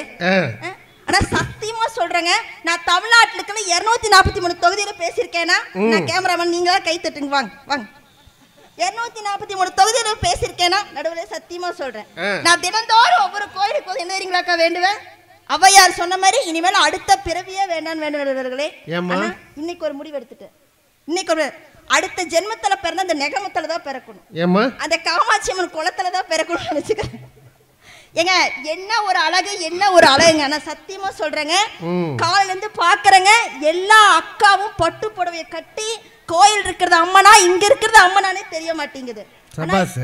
ஆனா இந்த ஊர்ல தாங்க மனைவி கூட எல்லாரும் கணவன் கூடவே போறாங்க நடுவர்களே. அது மிகப்பெரிய பொருத்தம். ஏன்னா எங்க அப்பா ஒரு நாளும் எங்க அம்மாவை கூட்டிட்டு விசேஷத்துக்கு போனதில்லை. ஏய் நீ முன்னாடி போ, நான் பின்னாடி வரேன், நான் முன்னாடி போறேன், நீ பின்னாடி போன்னு வாழ்ந்ததான் நடுவர்களே ஒவ்வொரு கணவன் மனைவியும். ஆனா இந்த ஊர்ல தாங்க எல்லாரும் ஜோடி ஜோடி அடிக்க எல்லாரும் சுத்தி போடுங்க, எல்லாரும் எங்க கண்ணு பட்டு நடுவர்களே. அப்படிப்பட்ட ஊர்ல வந்து நின்றுட்டு என்ன பேச்சு என்ன பேச்சுன்னு கேட்கிறேன். அண்ணா அது சந்திரசேகரன வாத்தியார், இதெல்லாம் அடுக்குமாண்ணா? நான் கேட்கிறேன், ஒரு ஒரு பொருந்தி பேச வேண்டாம், மேடைக்கு ஏற்ற மாதிரி பொருந்தி பேச வேண்டாமா? ஒன்னே ஒண்ணுதாங்க அண்ணன் கிட்ட கேட்டேன், அண்ணா வாழ்க்கை எப்படி போகுதுன்னு கேட்டேன். என்ன சொல்லணும்? நல்லா இருக்குன்னு சொல்லணும், நல்லா இல்லைன்னு சொல்லணும். அண்ணன் சொல்றாங்க, அக்கா பச்சைக்கார பட்டு புடவை அக்கா நல்லா கேளுக்கா. அண்ணன் சொல்றாங்க, ஏமா எனக்கு எப்பயுமே கஷ்டங்கிறது பொண்டாட்டி மாதிரி கூடவே இருக்குமா, கஷ்டங்கிறது பொண்டாட்டி மாதிரி கூடவே இருக்குதுமா, சந்தோஷங்கிறது கொழுந்தியா மாதிரி அப்பப்ப வந்து போகுதுன்னு சொல்றாரு நடுவர். இப்படிப்பட்ட ஆட்களெல்லாம் வச்சுட்டு இன்னைக்கு காலையில பேசும்போது ஐயா சொன்னாங்க, காலை கும்பாபிஷேகத்துக்கு திரளான கூட்டம் கிட்டத்தட்ட 5000 பேருக்கு மேல வந்தாங்கன்னு சொன்னாங்க இல்லையா? அந்த கூட்டமெல்லாம் என்ன கூட்டம் நடுவர்களே? அன்னைக்கு கோயம்புத்தூர் உக்கட பஸ் ஸ்டாண்ட்ல ஒரு கூட்டம் கூடிச்சு பாருங்க. பிரேம் பண்ணா அவங்க மனைவி துரத்தி துரத்தி அடிக்கிறாங்க. அப்படி ஒரு கூட்டம். போற பக்கமெல்லாம் என் பொண்டாட்டி சரியில்லைன்னு பேசினா யாரோ ஒருத்தர், எல்லாரும் நம்மள மாதிரியே இருப்பாங்களா? உங்கள மாதிரியே இருப்பாங்க, நல்லவங்களா இருப்பாங்களா? யாரோ ஒருத்தர் லைவ் டெலிகாஸ்ட் போட்டு விட்டாங்க. அந்த அம்மா துரத்து நடிக்குது. அப்புறம் என்னங்கிறது, என் கல்யாணத்துக்கு அப்புறம் தான் ப்ரெஷர் வருது, கல்யாணத்துக்கு அப்புறம் தான் ஹார்ட் அட்டாக் வருது. நான் என்ன கேட்குறேன், 25 வயசானா உங்க ஜாதகத்தை எடுத்துட்டு, அந்த மூஞ்சி போட்டாலையும் பார்க்க முடியாது, நேர்லையும் பார்க்க முடியாது, ஒரு ஜாதகத்தை எடுத்துட்டு அக்கா உங்க வீட்டில் பொண்ணு இருக்கா, அக்கா உங்க வீட்டில் பொண்ணு இருக்கான்னு சொல்லி எங்க அண்ணன் தம்பி காலியெல்லாம் விழுந்து, மச்சான் நீங்க தான் பொண்ணு கொடுக்கணும், மாப்பிள்ளை நீங்க தான் பொண்ணு கொடுக்கணும்னு சொல்லி காலில் விழுந்து கல்யாணம் பண்ணிட்டு இல்லை பண்ணுறீங்களா? எந்த ஒரு நாயன்னு கேட்குறேன். நடுவரே நல்லா கேட்டுக்குங்க. பெண்களுக்கு எப்ப தெரியுங்களா சிறப்பு? பெண்ணாய் பிறப்பதே சிறப்பு, தாய்மை அடையும் போது 2வது சிறப்பு. ஆனா ஆண்களுக்கு எப்ப தெரியுங்களா சிறப்பு? கல்யாணம் ஒன்று நடந்தாதான் சிறப்பு. எங்க நாங்க பெண்கள் எல்லாம் நாங்க பந்தக்கால் போட்டு சொந்த கால்ல வந்தாதான் நீங்க எல்லாம் சொந்த காலோட நிக்க முடியும். நாங்க குனிஞ்சு தாலி கட்டி வாங்கினாதான் நீங்க நிமிர்ந்து நடக்க முடியும் நடுவர்களே. நாங்க சரின்னு சொல்லி உங்களை ஒத்துக்கிட்டாத்தா நீங்க சபையில சரிசமமா நடக்க முடியும்னு சொன்னா அதுதாங்க பெண்களோட சிறப்பு. ஏங்க ஒரு வீட்டுக்கு ஒரு பெண் குத்துவிளக்கு நேர்ல சொல்றாங்க. ஏன் பெண்ணை குத்துவிளக்குன்னு சொல்றாங்க? ஆண்கள் யாராவது சொல்றாங்களா? ஒரு சிமினி விளக்கு, ஒரு மண்ணெண்ணெய் விளக்கு ஏதாவது ஒண்ணு சொல்றாங்களா? சொல்லுங்க பார்க்கலாம். பெண்களை ஏன் குத்துவிளக்குன்னு சொல்றாங்க? ஏங்க குத்து விளக்கு ஏற்றுவதற்கு எண்ணெயும் திரியும் வேணும் நடுவர்களே. எந்த ஒரு பெண்ணும் இன்னொரு குடும்பத்திற்குள்ள வாக்கப்பட்டு செல்லும் போது, மருமகளாய் செல்லும் பொழுது, நான் என்னை திருத்திக் கொண்டால், என்னை திருத்திக் கொண்டால் மட்டுமே நான் இன்னொரு வீட்டில் போய் நல்லபடியா வாழ முடியும். அதனாலதான் ஒவ்வொரு பெண்ணும் வீட்டுக்கு வந்த உடனே விளக்கு ஏத்த சொல்றாங்க. ஏங்க எல்லா பெண்களும் கடவுளே கண் கண்ட தெய்வனும் மலாலனே மங்கையின் பாக்கியம் தான் இருக்கிறாங்க. நாங்க இல்லைன்னா சொல்றோம். அக்கா சசிகலா அக்கா சொல்லிட்டு போனாங்க, ஆண்கள் தாலி கட்டுனா அடுத்த நிமிஷமா அடமானம் வச்சிருவாங்கன்னு சொல்லுவாங்க. ஆனா பெண்கள் எப்பவுமேங்க எவ்வளவு பிரச்சனை வந்தாலும் தன்னுடைய சொந்த வீட்டை அடமானம் வைக்க விட மாட்டாங்க. எந்த சீட்டு வாங்கலாம், எந்த கடன் வாங்கலாம், ஏன்னா சொந்த வீடுங்கிறது அவருடைய உரிமை மாதிரி, அவருடைய குடும்ப பரம்பரை கௌரவம் மாதிரி. எந்த பெண்ணுமே தன்னுடைய கௌரவத்தை விட்டு கொடுக்க மாட்டா தெரியுங்களா? இந்த ஒண்ணு இல்லைங்க, இவ்வளவு நியாயம் பேசிட்டு போனார்ல. இப்ப பிரேமன் இந்த பஸ் ஸ்டாண்டுக்கு போறாரு, கல்லு தடுக்க கீழே விழுந்துடுறாரு, மண்டையில அடிப்பட்டு ரத்தம் கொட்டுன்னு. சரிங்களா? ஆஸ்பத்திரியில சேர்க்கிறாங்க. டாக்டர் என்ன சொல்றாங்க? எங்கிட்ட ஒண்ணு இல்லம்மா, எல்லா கடவுள் கையிலின்னு சொல்றாங்க. அப்போ இந்த அம்மனுக்காக பூ சட்டி ஏந்தி குண்டம் மிதித்து மண் சோறு சாப்பிட்டு தன்னோட தாடி பாக்கியத்தை நிறைக்காட்டுறதுக்காக யாருங்க வேண்டுதல் பண்றா? உங்க வீட்டு மனைவி மாதிரி தாங்க வேண்டுதல் பண்றாங்க. எங்க பெத்த தாய் என்ன செஞ்சாலும் சில விஷயங்களை கணவன்மார்களுக்கு மனைவி தாங்க செய்ய முடியும். அந்த அளவுக்கு காலம் ஓடிட்டு இருக்கு நடுவர்களே. ஏன் தாரன்னு ஒரு பேர் வந்துச்சு? பெண்களுக்கு ஏன் தாரன் பேர் வந்து சொல்லுங்க பார்க்கலாம். நடுவர்களே, கல்யாணமான புதுசுல எனக்கு விவரம் பத்தாது. எங்க வீட்டுக்கார் சொல்லுவார், ஏமா என் கஷ்டம் தீர்வே உன் கையில தாமா இருக்கு, என் கஷ்டம் தீர்வே உன் கையில இருக்கு. என்ன அர்த்தம்? கையில் இருக்கிற வளையல கழட்டி கொடுக்கணும்னு அர்த்தம். கழுத்து வரைக்கும் பிரச்சனை இருக்கு, கழுத்து வரைக்கும் பிரச்சனைக்குன்னா என்ன அர்த்தம்? கழுத்து இருக்கிற செயினை கழட்டி கொடுக்கணும்னு அர்த்தம்.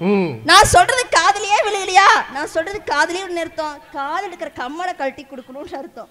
இப்படி எல்லாத்தையும் நாங்க கொடுத்து தான் தந்து எங்க தாரோனே பேர் வாங்க நடுவர்களே. நடுவர்களே, கல்யாணமான புதுசுல பாருங்க எங்க வீட்டுக்கு எப்படி தெரியுமா சொல்லுவாரு? ஏய் இந்தாடி வாடி, இந்த சாப்பாடு போடுடி, இந்தாடி டவல் எடுத்துட்டு வாடி, இந்த சோப் எடுத்துட்டு வாடின்னு சொல்லுவார். என்னைக்காவது என் மனசுல ஒரு சின்ன ஆசை இருக்குங்கக்கா, என்னைக்காவது ஒரு ஆசை இருக்கு.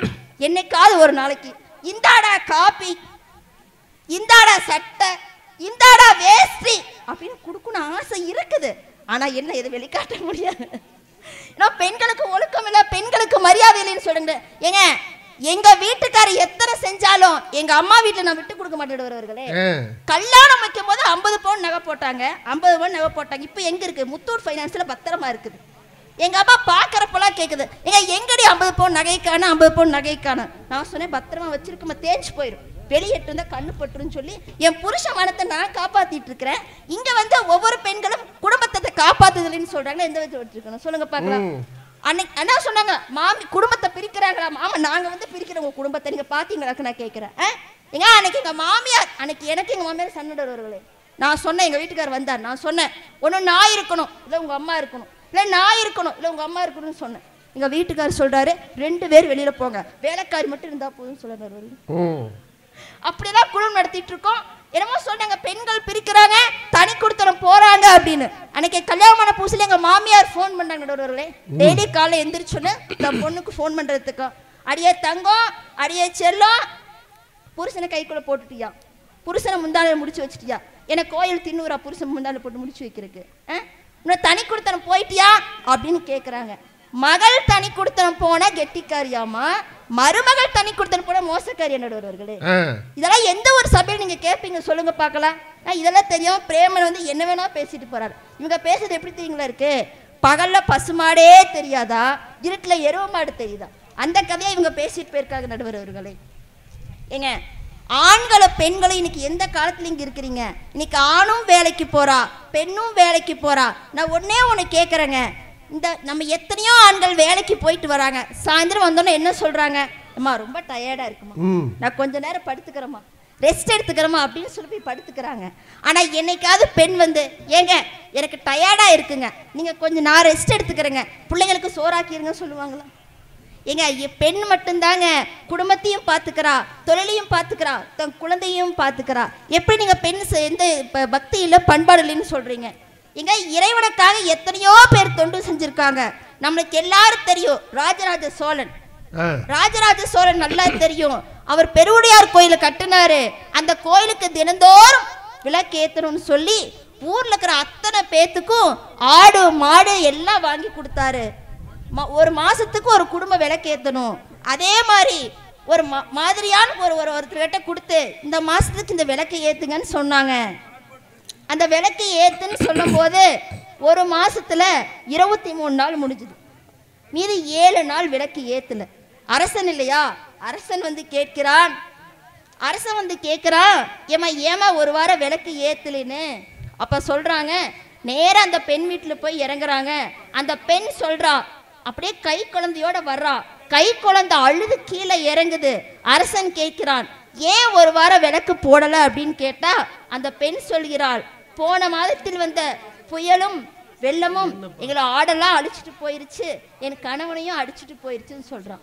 அப்ப ராஜராஜன் கேட்கிறான், ராஜராஜ சோழன் கேட்கிறான், ஏமா புருஷன் போன மாசமே அடிச்சுட்டு போயிட்டாருங்கிற, ஆடு மாடு அடிச்சுட்டு போயிடுச்சுங்கிற, எப்படிமா 23 நாள் தீபம் போட்ட கோயிலுக்கு அப்படின்னு கேட்கிறப்போ அந்த பெண் அழகாக சொல்கிறாள், என்னுடைய தாய்ப்பாலை விட்டு அந்த பெருவுடையார் கோயிலுக்கு நான் தீபம் ஏற்றினேன் அப்படின்னு சொன்னா ஒரு பெண்ணால் மட்டுமே தன்னுடைய தாய்ப்பாலை விட்டு தீபம் ஏற்ற முடியும்.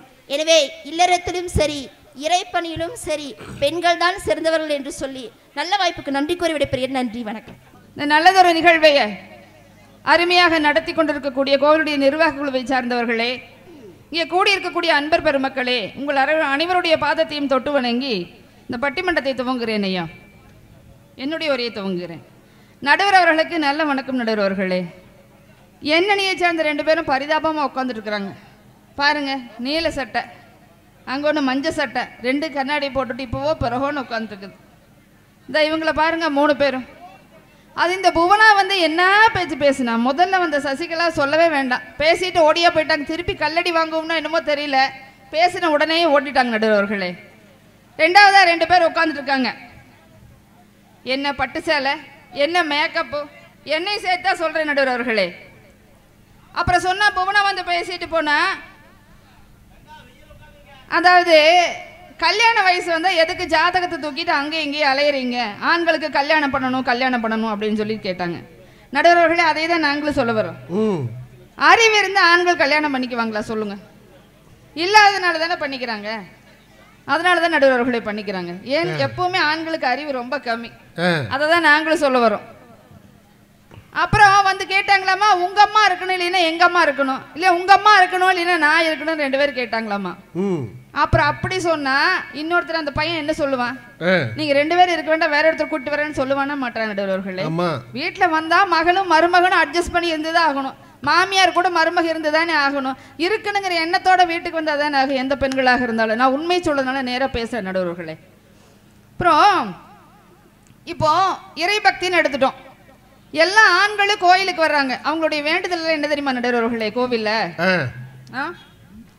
கடவுளே எங்க அம்மா கிட்ட இருந்து என்னோட சம்சாரத்தை காப்பாத்து, என்னோட சம்சாரத்துக்கிட்ட இருந்து எங்க அம்மாவை காப்பாத்து, மொத்தத்தில் இவங்க 2 பேர்த்துக்கிட்ட இருந்து என்ன காப்பாத்து. இதான் நடுவர்களே அவங்களோட வேண்டுதல்.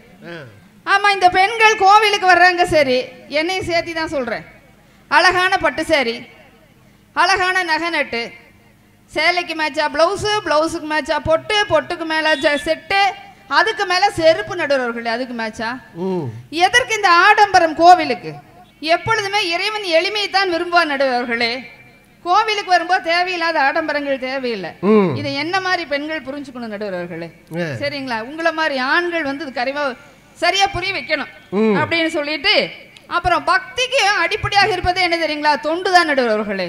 இந்த தொண்டு எப்பவுமே எதுல இருந்து வருதுன்னு பாருங்க. 63 நாயன்மார்கள் இருந்து அது தொண்டு வருது.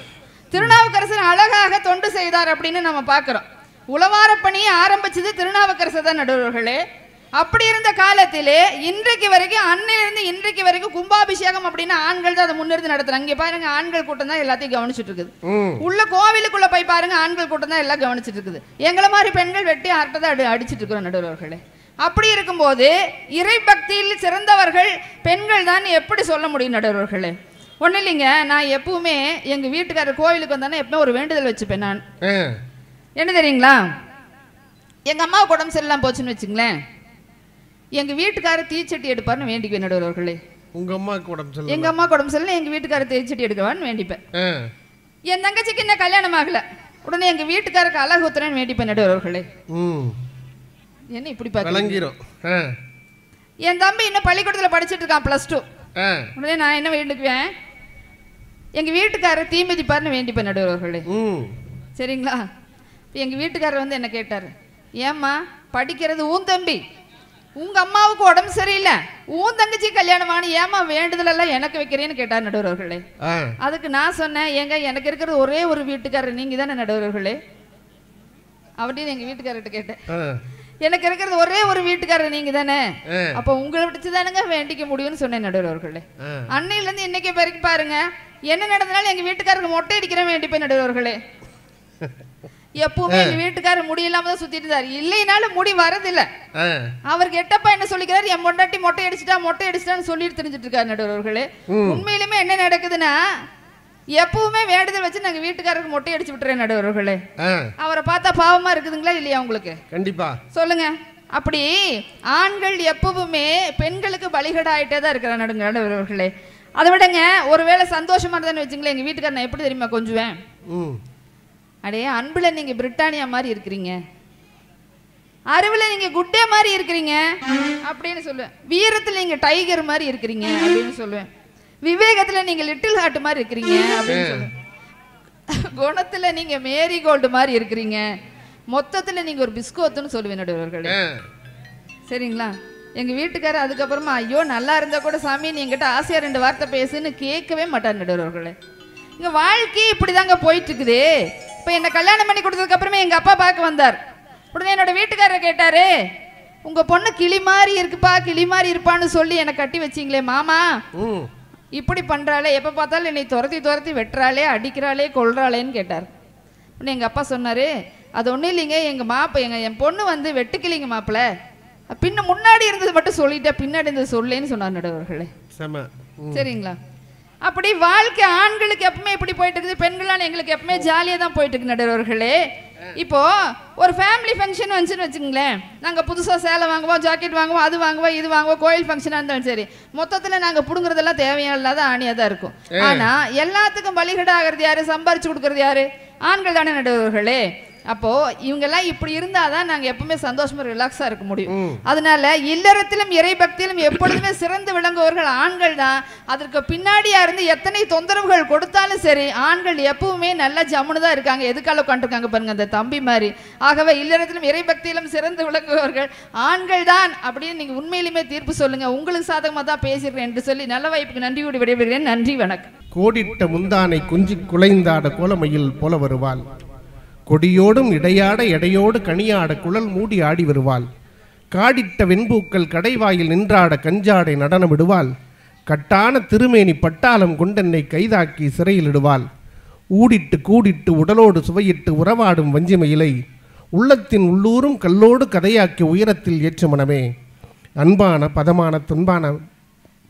பதமான மனைவி அவளே, என்போடு சதை ஆவி எல்லாம் கலக்கின்ற இணையற்ற தெய்வ மகளே, கண்போட ஒருமேனி கால்போட ஒருமேனி என்பாரின் காதல் சுகமோ, கழுதைக்கு பொட்டிட்டு மையிட்டு வைத்தாலும் கனிவான காதல் தருமோ, தென்பாங்கு குறையாத தெய்வீக இரவென்னும் தீராத கோடி இரவு, செத்து கிடக்கின்ற 10 பிணங்களுக்கு தெரியாது இந்த உறவு என்று கண்ணதாசன் இந்த மண்ணில் 1000 பெண்கள் இந்த மண்ணில் இருந்தாலும் சத்தியம் சம்சாரம், அவள்தான் சாமி அவதாரம், அந்த பத்தினி கைகளில் பள்ளி கொண்டால் அவள் பக்தி பிரவாகம், இறைவன் சக்தி உறவாகும் என்று இந்த வாழ்வியலை, இல்லறத்தை, இறையாண்மையை, ஏன் சொல்லப்போனால் இறை பக்தியில் கூட கண்ணதாசன் எல்லா தலங்களையும் பார்த்துட்டு தான் ஒரு செய்தி சொல்கிறார். கடவுளுடைய அருள் நமக்கு வேண்டுமென்றால் கூட மனைவியினுடைய அன்பும் பேரன்பும் பாசமும் பெருங்கருணையும் இருந்தால் மட்டும்தான் கடவுளை நாம் நெருங்கி செல்ல முடியும் என்று வாழ்க்கையின் பல தலங்களை அனுபவித்து ஆராய்ந்து பார்த்த கண்ணதாசன் சொல்கிறார். இதெல்லாம் எதுக்காக சொல்கிறோம்னா, இன்றைக்கு வெயில் ஜாஸ்தியாக இருக்குதுன்னா உண்மையாகவே ஒரு சவாலான நிகழ்ச்சி தான் எங்களுக்கு. இப்படி முன்னாடி ஆள் இல்லாமல் பேசுகிறத விட கொடுமை எதுவுமே இல்லை. ரொம்ப பரிதாபமாக இருக்குது. என்ன நினச்சேன் இல்லை இருக்கீங்கன்னா அது பயமாக இருக்குது. முன்னாடி உண்மையாகவே ஏதோ பண்ணிருக்கோமா, என்ன செய்கிறோம் அப்படின்னு இருந்தாலும் ஒரு தைரியத்தில் பண்ணியாச்சு, நிகழ்ச்சி முடிச்சிட்டோம். நடைமுறையில் யதார்த்தத்தில் இன்றைக்கு இருக்கிற கால சூழ்நிலையில் வாழ்க்கை என்பது சவாலை கொடுக்கிறது. கொரோனா காலத்துக்கு முன்னாடியெல்லாம் உங்களுக்கு தெரியும், ஒரு மனிதன் அவனும் அவன் சார்ந்த சமூகமும் அவன் சார்ந்த குடும்பமும் எப்போதும் எந்த நிலையிலும் பயமில்லாமல் வாழ்க்கையை எதிர்கொள்ள முடியும். அப்படி ஒரு நிலைமை இருந்துச்சு, காசு பணத்துலேயும் சரி, வாழ்வியல் முறையிலையும் சரி. ஆனால் இன்றைக்கு இருக்கிற கால சூழ்நிலையிலே அன்பிற்கினிய பெருமக்களே, நாம் வாழ்ந்து கொண்டிருக்கிற இந்திய தேசம் உலகத்திலேயே பரப்பளவில் சின்னது.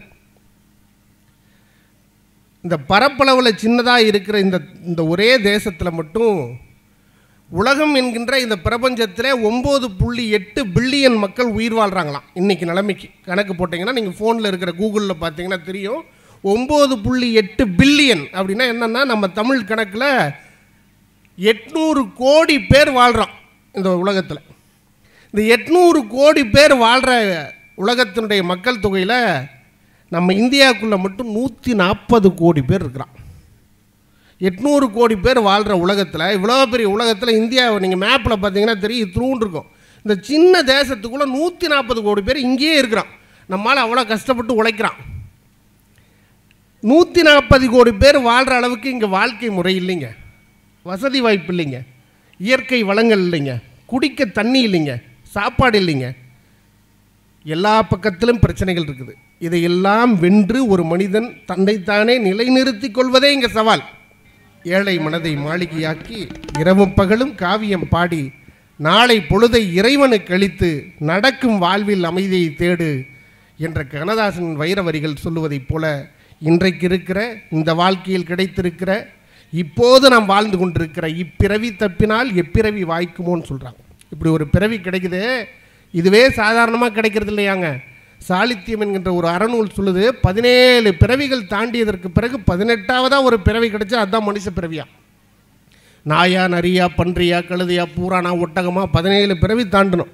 18ஆவதாக ஒரு பிறவி கிடைச்சா அதுதான் மனுஷ பிறவி, நம்ம வாழ்கிற பிறவி. நான் 18ஆவது பிறவி, என் தங்கச்சி கவிதா 18ஆவது பிறவி, நண்பர் சம்பத் 18ஆவது பிறவி, எங்கள் அண்ணன் சீனி 18, நம்ம எல்லாரும் 18ஆவது பிறவியில் இருக்கோம். இந்த பிறவி இப்போ கிடைச்சிருக்கிற இந்த வாழ்க்கை அடுத்த பிறவிக்கு எப்படி இருக்குன்னு நமக்கு தெரியாது, என்ன வேணால் நடக்கும். அடுத்து ஒரு பிறவி வந்தால் அதில் இதே மாதிரி நம்ம நல்லா கை வேலை செய்யும், காது கேட்கும், கண்ணு தெரியும், வாய் பேசும், நல்லா நடப்போம், ஓடுவோம், பாடுவோம். நமக்கு எதாவது நிச்சயம் இருக்குதா? எப்படி நடக்கும்னு தெரியாது. இந்த பிறவி இன்னைக்கு கிடைச்சிருக்கு பார்த்தீங்களா, இதுதான் நிஜம். நாளை காலையில் இது இருக்குமான்னு நமக்கு தெரியாது, எதுக்கும் உறுதி இல்லை. ஏன்னா கடவுள் பிறப்பின் ரகசியம் ஒன்று வச்சுருக்கான். என்ன ரகசியம்னாங்க, நான் பிறந்த தேதி எனக்கு தெரியும், மாதம் தெரியும், வருஷம் தெரியும், நேரம் கூட தெரியும். எங்கள் அப்பா அம்மா எனக்கு ஜாதகம் எழுதி வச்சுக்கிறாங்க. என் தங்கை கவிதாக்கு அவங்களுக்கு தெரியும், அவங்க பிறந்த தேதி தெரியும், வருஷம் தெரியும், மாதம் தெரியும், நேரம் தெரியும். உமா மகேஸ்வரி மேடம் இருக்காங்க, அவங்களுக்கு பிறந்த தேதி தெரியும், மாதம் தெரியும், நேரம் தெரியும், நிமிஷம் கூட தெரியும், எல்லாம் எழுதி வைக்கிறாங்க. இப்போல்லாம் பிறக்கிறதுக்கெல்லாம் இப்போல்லாம் நேரம் பார்த்து அதைப்படி குழந்தைய கிழிச்சு எடுக்கிறாங்க வெளியே, அப்படி ஆயிடுச்சு. பிறப்பின் ரகசியத்தில் எந்த ரகசியமும் ஒளிவு மறை வைக்காமல் கடவுள் கணக்கு பண்ணி வச்சுட்டு இறப்பை மட்டும் யாருக்கும் தெரியாமல் ஒளித்து வைத்திருக்கிறானே. ஏங்க, அந்த தேதி தெரிஞ்சிருச்சுன்னா ஒரு நாள் கூட நம்ம உயிரோடு நல்ல மாதிரி வாழ முடியாது. ஒருவேளை இன்றைக்கி நைட்டு நமக்கு ஒரு ஃபோனில் ஒரு மெசேஜ் வருதுன்னு வச்சுக்கோங்க, ராத்திரி இன்றைக்கி நைட் 12 மணிக்கு உங்கள் எல்லாருக்கும் என்றைக்கு நம்மளோட மரண தேதி சொல்லப்படும்னு ஒரு மெசேஜ் வரும்னு சொல்லிட்டா நைட் நம்ம தூங்குவோமா? இந்த மெசேஜை பார்த்துட்டோம்னா என்ன நடக்கும்? நாளைக்கு காலையில் ஒருத்தர் கடத்தருவில் பார்த்துட்டு என்ன பேசிக்குவோம், உங்களுக்கு என்றைக்கு அப்படி தானே கேட்போம். ஃபஸ்ட்டு உங்களுக்கு என்றைக்கு? எனக்கு டிசம்பர் 15 2036. அடேங்கப்பா, எனக்கு 2049. நான் உன்னை விட ஒரு 10 வருஷம் அதிகமாக இருப்பேன் இல்லையா? இப்பிறவி தப்பினால் எப்பிறவி வாய்க்குமோன்னு சொல்கிறான். இன்றைக்கி கிடச்சிருக்கிற இந்த பிறவி ஒரு நிமிஷம் இந்த உடல் கூட்டிலிருந்து உயிர் பிரிந்து போனால் நார்த்தொடுத்து ஈக்கிலன், நன்று ஆய்ந்து முடிக்கிலன், பார்த்துளி பெய்யிலன், பல்லோர் பழுக்கிலன், தோல் பையில் நின்று தொழில் அறச் செய்த கூத்தன் புறப்பட்ட கால்னு சொல்கிறாங்க. கூத்தன்றது உயிரான். இந்த உடம்பு கூட்டுக்குள்ளேருந்து அது ஒரு நிமிஷம் அப்படி வெளியே போயிடுச்சுன்னா அது வரைக்கும் நம்மளை என்ன சொல்லுவான், அவர் வசதியானவருங்க, பணக்காரருங்க, அவர் வக்கீலுங்க, அவர் டாக்டருங்க, அவர் எம்எல்ஏங்க, அவர் கம்பவுண்டருங்க, இப்படியெல்லாம் சொல்லி அவர்கிட்ட ஊறுபட்ட பணம் இருக்குது அவருன்னு சொன்னாங்க. ஆனால் ஒரு நொடி பொழுது அந்த உடல் கூட்டிலிருந்து அந்த பறவை பிரிந்து போய்விட்டால் அதற்கு பேர் அந்த நிமிஷமே பேர் வேற மாற்றி வச்சிடும். ஊரெல்லாம் கூடி ஒளிக்கு அழுதிட்டு பெயரனை நீக்கி பிணம் என்று பெயரிட்டு சூறையாம் காட்டடை கொண்டு போய் சுட்டிட்டு நீரினில் மூழ்கி நினைப்பை ஒழித்தனரே அப்படின்னு திரும்பூரில் சொல்கிறார்.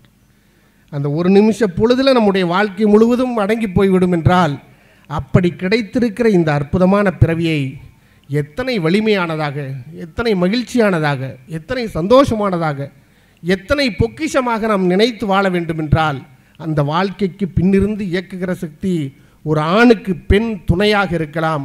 ஆனால் ஒரு பெண்ணுக்கு ஆண் பெருந்துணையாக இருக்கிறான். அந்த பெருந்துணையை கொடுக்கிற பக்குவத்தை, அந்த அன்பை, ஆதர்சனத்தை, ஆலிங்கனத்தை, பெருமிதத்தை, பேரன்பை பொக்கிஷமாக கொடுத்து ஒரு ஆணை குழந்தை பருவத்திலிருந்து முதுமை காலம் வரையிலும் முழுவதுமாக இந்த பூமா, அதுக்காக தான் பூமா தேவின்னு சொல்கிறான்.